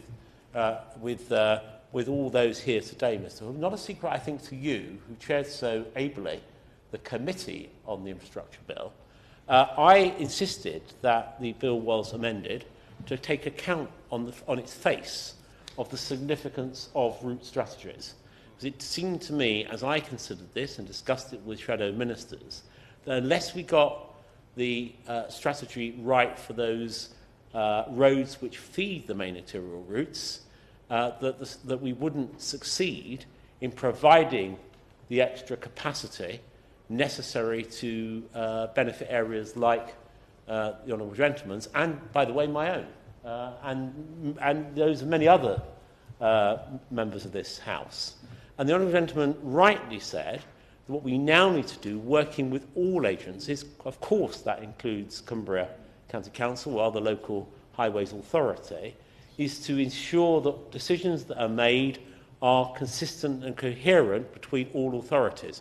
I was in a meeting yesterday with council leaders from the southwest, talking about the A303, which is another one of those key arterial routes, on exactly that basis, and I intend to encourage, indeed to ensure, the further consultation with local authorities, with local communities, with stakeholders, with businesses and others to ensure those route strategies actually match the same kind of ambitious thinking, are built on the same sort of empiricism, and commit the necessary funds to deliver outcomes in respect of infrastructure which service the economic demand that the Honourable Gentleman set out in the areas that are immediately adjacent to the main arterial routes, but also actually in the areas adjacent to them.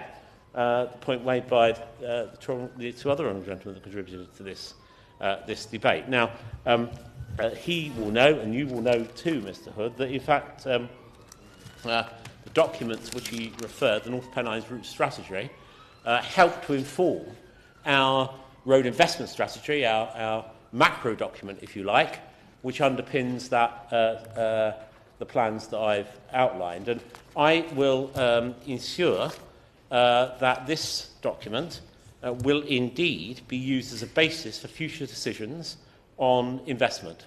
The second part of the route strategy, detailing the proposed solution, has not yet been published, but it will be published. But it will be published on the basis of that kind of stakeholder engagement, that consultative approach, informed by the Honourable Gentleman and other local representatives. But as I say, the other interested parties I set out, that would of course include major local employers. He also asked whether I would make available the response that originated actually from the visit of a previous minister to his neck of the woods. We will look to see if a response was made, and if that's on record, I will happily make it available to him, and I think it will be helpful, Mr Hood, to other contributors to this debate, so they are as informed as they possibly can be. It seems to me that at this point I might return to the script that was prepared for me, but I don't like to do that with too much regularity, because it makes the contributions that one makes to these debates altogether less interesting and less of a response to what's been actually said before you rise. But it does mean that I think the Honourable Gentleman can look forward to a concentration both of resource but also of expertise from central government, working with those partners to try to bring about some of the things that he set out.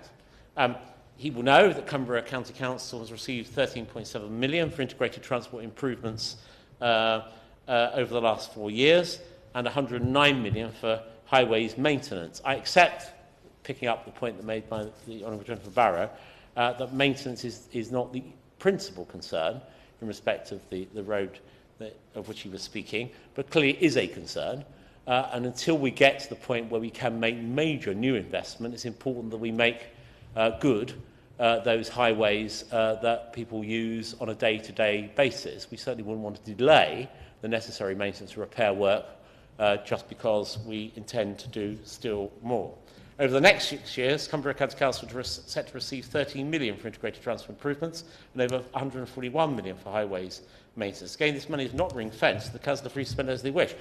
But having said that, the more coordinated we can be, the more that the joint working can take effect that I've identified, the more success we're likely to have in ensuring that money is allocated properly.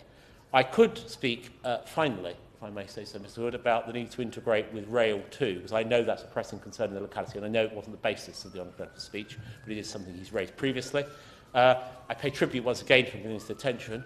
What I think I will do, in order to conclude, is commit to write with any further information that's useful as a result of this debate to all members present, and to once again assure the honourable gentleman he's paid us a service in drawing these matters to our attention. Order. I now call Annette Brooke. Thank you, Mr Hood. It's a pleasure to serve under your chairmanship today. I'm very pleased to secure this adjournment debate, as I wish to raise this issue once more before retiring from the House. I have raised the case of Ben Vodden in the House on a number of occasions, most recently on the 5th of November 2013, when I led a debate in this House on bullying on school transport.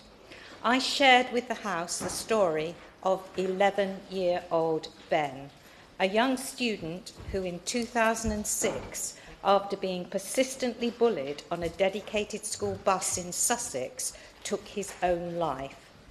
As I said at that time, the incidents of bullying that led to his tragic death were reported on a number of occasions, and yet, for whatever reason, were ignored. The heartbreaking case of Ben Vodden shone a light on the role of dedicated school bus drivers.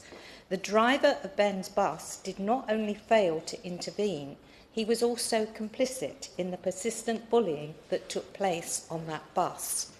In the view of Ben's parents, this took the situation to a whole new level. Bullying by peers, as we know, is incredibly difficult to deal with. But adding to that, the person seen by a child as a responsible adult really is difficult to even comprehend. Since the tragic death of his son in 2006, his father, Paul Vodden, has dedicated great amounts of time to tackling this issue. He has tirelessly campaigned for greater protection for children from bullying, worked closely with United Kingdom charities, and met with myself and various government ministers from both of the main parties to draw attention to this problem. Back in August 2010, the year after the government released its guidance on tackling bullying on school journeys, a survey conducted by 4 children and me showed that most local authorities did not have any kind of safer travel policy in place. The survey then discovered that from 67 local authorities spoken to, 60% did not have a safer travel policy. Of the 40% that did, only half said it covered all forms of bullying, with only 38% saying it covered all forms of journey. As I outlined in my previous speech, the situation on dedicated school buses is naturally fairly unique and consequently problematic. Where else would we suggest that an untrained and unqualified person be solely in charge of dozens of children whilst undertaking another task at the same time? The facts of the matter are, when children are put on a school bus, there is no formal supervision like in a school playground. There is no way to avoid conflict situations. And often the children have absolutely no choice as to the composition of the group they are surrounded by. In August 2013, Mr Vodden carried out his own online survey to more closely assess the issue of bullying on dedicated school buses. He wanted to discover the extent to which bullying on buses was a universal problem, and to understand what, if any, was the role of the driver in this. The report made it clear that many of the problems still persisted, and this was an issue that needed urgent attention. I shared the methodology of Mr Vodden's study with the Parliamentary Under-Secretary at the time, the Right Honourable Member for South West Norfolk. Both Mr Vodden and I have now carried out further surveys. In his latest study, Mr Vodden has focused on school bus drivers. He has not finalised his report, but is permitting me to quote some of his preliminary results today. I will refer to his first study as Vodden Report number 1 and this latest study as Vodden Report number 2. As a former teacher, I realise this will require concentration as I proceed with this speech. I'm not going to spend too much time talking about Vodden Report number 1 today, as I'd like to focus more closely on my second survey that I carried out last year. However, some of the key conclusions from Vodden Report number 1 provide good context to assess whether progress has been made. Firstly, Vodden Report number 1 found the issue of bullying on school buses to be a significant problem. 30 of the survey's respondents reported self-harming, 24 had considered suicide, and 97 simply wanted to hide away. The research indicated that bullying on school buses was particularly significant in Year 7, highlighting the difficulties in making the step up, perhaps from a very small village school to a large secondary school. In fact, the previous minister, in her response to my last speech, acknowledged that this was concerning and that it needed exploring. And I hope the minister today may be able to actually update me on what steps have been taken on that particular issue. Vodden Report number 1 also revealed that only 6 of the respondents knew about the safe travel policy that all local authorities are required to have. And whilst it was promising to hear that 69 respondents were aware that their school had an anti-bullying policy, it was equally worrying to find out that a large number did not. Many of the respondents did not know who to turn to in the event of bullying, or whether their school actually had a system in place to deal with it. Concerns were raised about the role of the driver and the need for driver training on how to respond when bullying occurs. The survey revealed only 4 instances of a driver intervening to prevent bullying. This is a stark contrast to the 41 incidents where the driver failed to act and the alarming 17 cases where the driver actually joined in. As I mentioned earlier, last year I decided to carry out a second survey to discover whether any progress has been made on the implementation of safe travel policies by local authorities. Given the findings in Vodden Report number 1, I thought it was necessary to discover the extent to which local authorities have introduced such measures, and perhaps also find out if there have been any innovative and successful anti-bullying systems introduced. The survey was sent out to 152 local authorities in England. 109 responded in time to be included in the report. I think it's fair to say that the responses to last year's survey have been varied. A number of the local authorities have made great strides on tackling the issue. Yet where some authorities have displayed fantastic examples of best practice on dealing with bullying on dedicated school buses, others appear to have failed to act, with some local authorities convinced that no action needs to be taken as they are sure that bullying is not an issue in their area. I'd like to talk through a few of the key findings of the survey, celebrating the progress that has been made, but also outlining areas that still require much improvement if we are to really tackle bullying on school buses and learn lessons from the sad events of 2006. Starting with the existence of safe travel policies, it was refreshing to discover that 64 local authorities had a clear safe travel policy in place, with a further 24 having policies specific to the safe transportation of children on school journeys. Unfortunately, though, and despite the publishing of the government guidelines in 2009, there were still 18 councils who reported not having a safe travel policy or any policy that appeared to resemble this. Given the unique circumstances of the dedicated school bus journey environment, would the Minister agree that at the very least it is important for all local authorities to have a policy of this kind in place? When asked if there were contractual requirements on bus companies to ensure the safety of their passengers, in this case the children on their buses, 108 out of 109 answered yes. I acknowledge the point made by the Honourable Member for South West Norfolk in the last ministerial response on this issue, that local authorities have a duty to safeguard and promote the welfare of children under the Children Act 2004. For this reason, I find my survey is finding that still only 40 of the local authorities responding required contractors to follow an anti-bullying policy quite worrying. This is despite all the findings of previous studies, despite the government's published guidelines, and despite the previous minister urging them to do so in the last debate. Potentially, the aspect of my survey that displays the most worrying lack of progress or success was the findings concerning the provision of training for drivers on how to deal with bullying.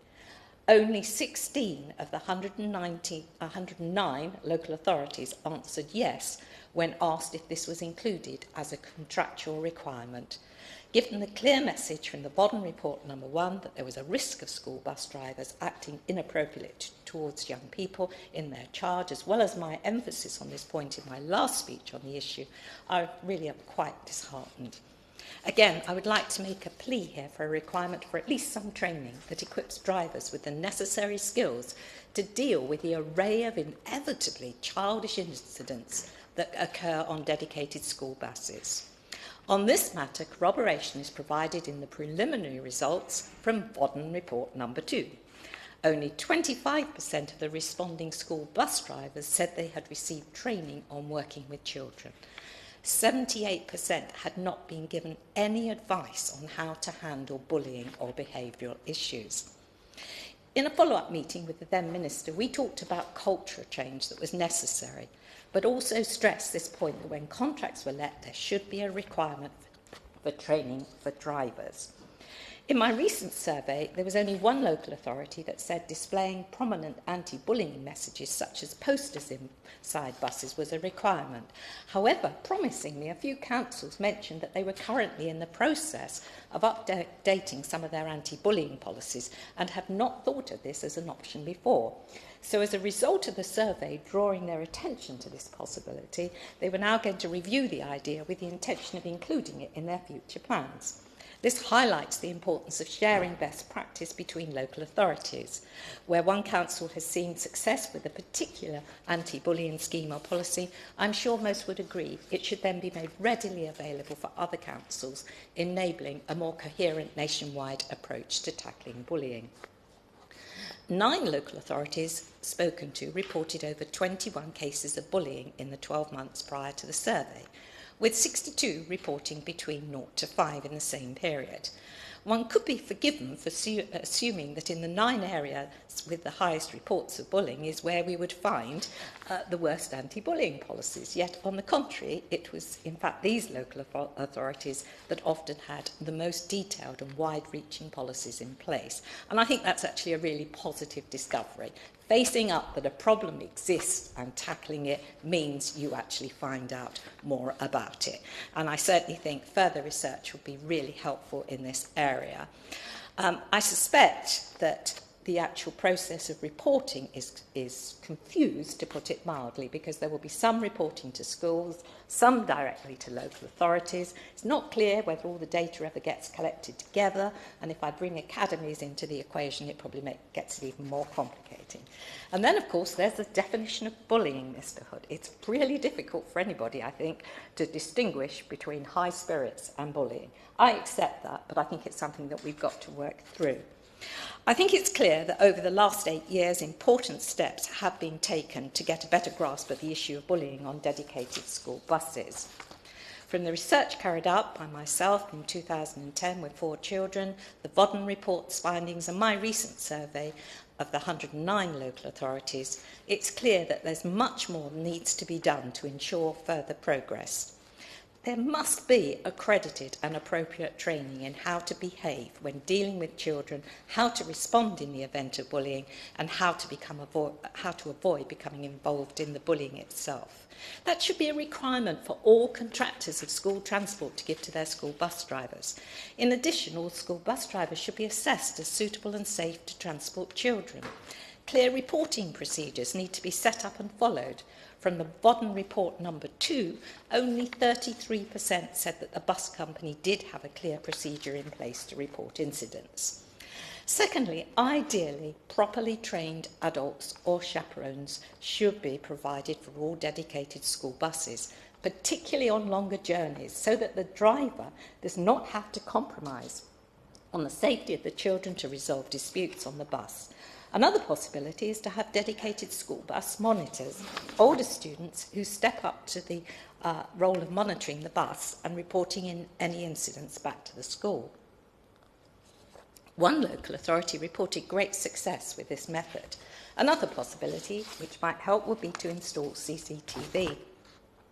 Thirdly, more protection and support needs to be given to students in Year 7, the group the Vodden report identified as being the most susceptible to bullying.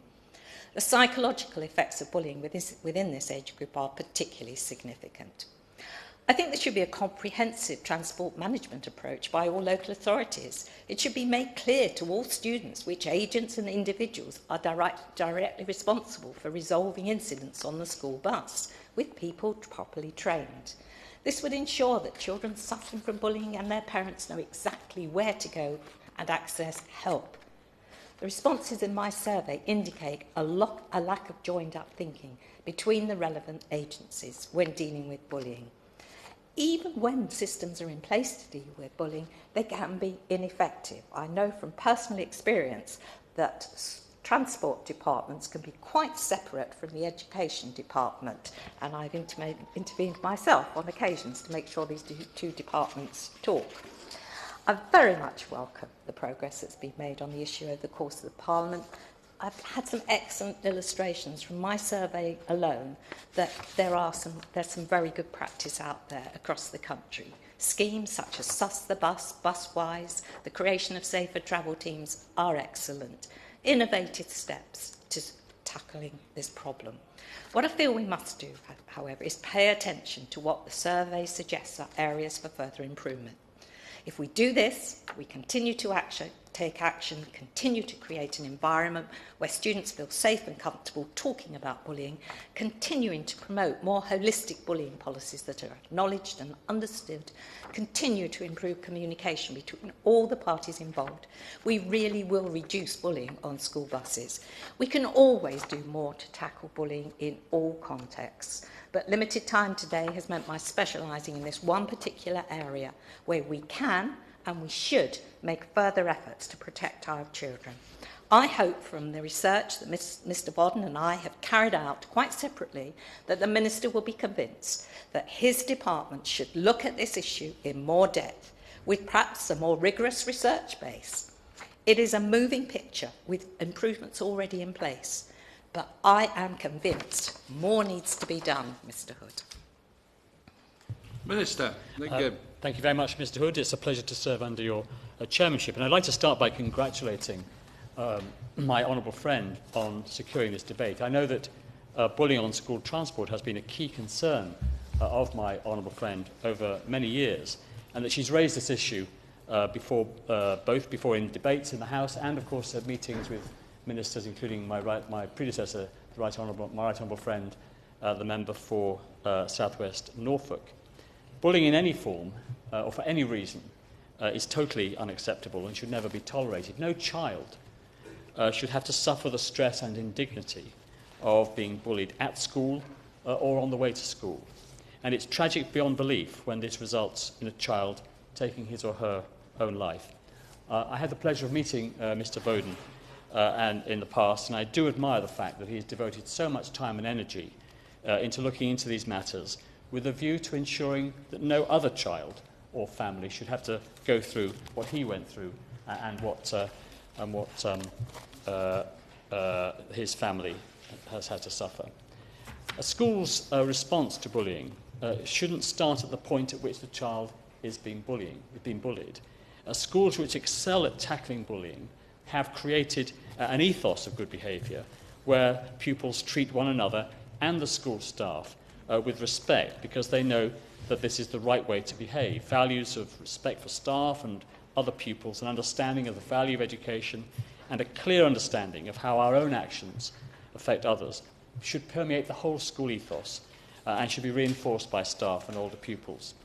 And to ensure that teachers have the powers they need to maintain discipline and enforce the school rules, in 2011 and 2012 we introduced a number of reforms, because tackling bullying, ensuring good behaviour in our schools was right at the heart of our education reforms designed to raise academic standards in our schools. I'll happily give way to the Honourable Gentleman. I thank the Minister for giving way, and I apologise for not being here in time. There's many demands upon our time. This is a very, very important issue in my constituency as well, incidentally, and I'm sorry I wasn't here to hear the Honourable Member's contribution at the beginning. Just want to say this thing. In Northern Ireland and in my constituency, we have addressed this issue by three organisations: the police, the schools and the transport company, and then the individual parents as well. And that it was able to address the issues of bullying on school buses to and from schools. And there were really clear issues that had to be addressed, but it took a combination of all those bodies to come together to actually make it happen. I'm grateful for that intervention. I couldn't agree more with that approach. It has to be the agencies, the schools, the local authority and the bus companies working together in order to tackle this problem. That's why we revised guidance on home to school travel and transport guidance in July last year, and I'll come back to that in a moment. But in tackling the specific issue of bullying on school buses, you have to go back and track back to raising standards of behaviour in the school system as a whole, and that has been a key focus of this government's approach to education policy. So we gave stronger powers to teachers to search pupils. We removed the requirement to give parents 24 hours written notice of after-school detentions. We clarified teachers' powers to use reasonable force. We revised and updated advice to schools on promoting good behaviour and maintaining discipline, which includes the Charlie Taylor checklist on the basics of classroom management. We simplified advice on how to prevent and tackle bullying, and we introduced anonymity for teachers when accused by pupils until their time of criminal offences, until such time as they're actually charged with an offence. And we changed the system of independent review panels to ensure that a school's decision to exclude an unruly pupil isn't undermined by an appeal process that can force the reinstatement of a permanently excluded pupil against the best interests of the school and its pupils.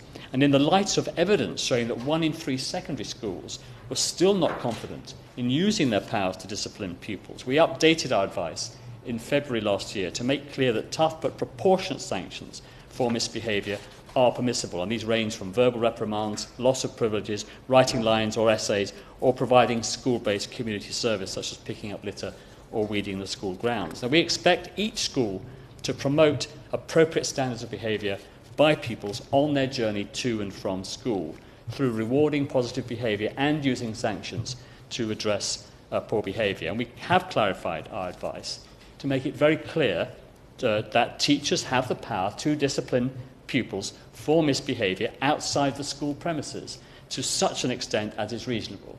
And this can relate to any bullying incidents occurring anywhere off the school premises, such as on a school bus or public transport, or outside local shops, or in a town or village centre.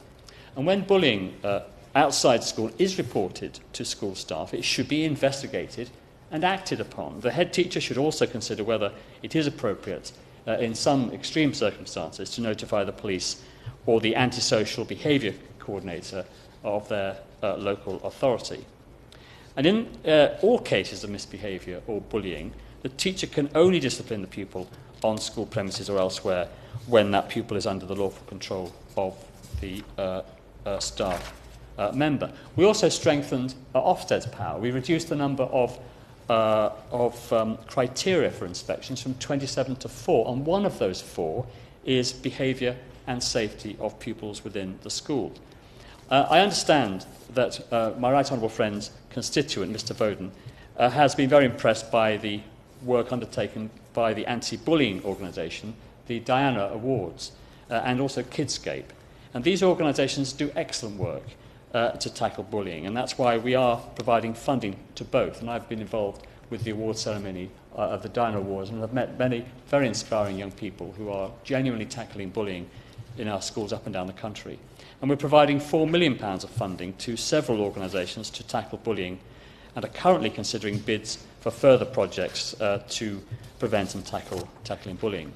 And we know that many parents are concerned about cyberbullying, and we've issued, again, guidance to parents and to teachers about how to spot and identify this and how to tackle it. Local authorities, Mr Hood, can play their part when they contract, and I think this is something my right honourable friend touched upon. When contracting to provide school transport, local authorities can instruct companies to include anti-bullying procedures as part of their tenders. And the statutory guidance that I referred to earlier on home-to-school transport does require local authorities to ensure the safety of pupils on school buses. And this, as I said, was revised in July 2014. And at paragraph 44 of that guidance, it says quite explicitly about training, and again, my right honourable friend referred to the training of bus drivers. It says all local authorities should ensure that all drivers and escorts taking pupils to and from school and related services have undertaken appropriate training, and that this is kept up to date. And later on in the guidance, at paragraph 47, it says that the department expects each school to promote appropriate standards of behaviour by pupils on their journey to and from school through rewarding positive behaviour and using sanctions to address poor behaviour. And it cites the Education and Inspections Act 2006, which empowers head teachers to take action to address unacceptable behaviour, even when this takes place outside the school premises. That guidance, I think, is very extensive and I think does need to be adhered to, because local authorities do have a statutory duty to make suitable travel arrangements for eligible children within their area and promote safe and sustainable travel to school. I'll give way to my right honourable friend. I do thank the Minister for his general points on bullying and now focusing in on inside the bus, as it were. Clearly, there are a lot of guidelines, I accept that. But my concern is, Mr. Hood, that they are not being implemented by all local authorities. There's good practice, absolutely.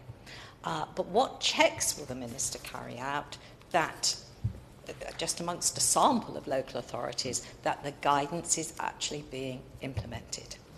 Well, I will reflect upon my right honourable's point that she makes. I mean, a number of local authorities have adopted a policy of withdrawing transport, either for a temporary period or permanently, for more serious repeated cases of misbehaviour. So there are examples of good behaviour up and down the country, but I will reflect on her comments and this debate today to see whether there is more we can do to ensure that specifically bullying on buses is being tackled by local authorities. But I should make this point, actually, that bullying on school transport is a symptom of a deeper malaise in schools where poor behaviour exists. Where schools have exemplary behaviour policies, and I could cite this survey from school teachers today, which says that 3/4 of teachers now report better behaviour today than in 2010. When the behaviour is right in the school, it extends beyond the school, to the school bus, to the environment, to the town centre of those pupils. And that's what we want to seek. That's what we're trying to do in all our schools up and down the country, from a government that does place a very high priority in improving standards of behaviour in our school. So, Mr. Hood, if I can conclude by reiterating my opening point and my right honourable friend's point, that what Ben Voden suffered on that school bus should never have happened. It shouldn't have happened to him, and it should never happen to any child going to and from school. Tackling bullying outside schools is more challenging, of course, than tackling bullying in schools. But we've been very clear on teachers' powers to discipline pupils for poor behaviour, including bullying outside the school gates. But if the school's approach to behaviour is as good as it is in the best schools in the country, that good behaviour will extend to the behaviour of pupils on school transport as much as in the schools. And as I said, teachers are now reporting much better behaviour in our schools than in 2010. But until we have exemplary behaviour in all our schools, and until every single pupil can feel safe and secure from bullying, that challenge continues and the work continues. The question is said to be now adjourned. Does my opinion say aye? Order, order.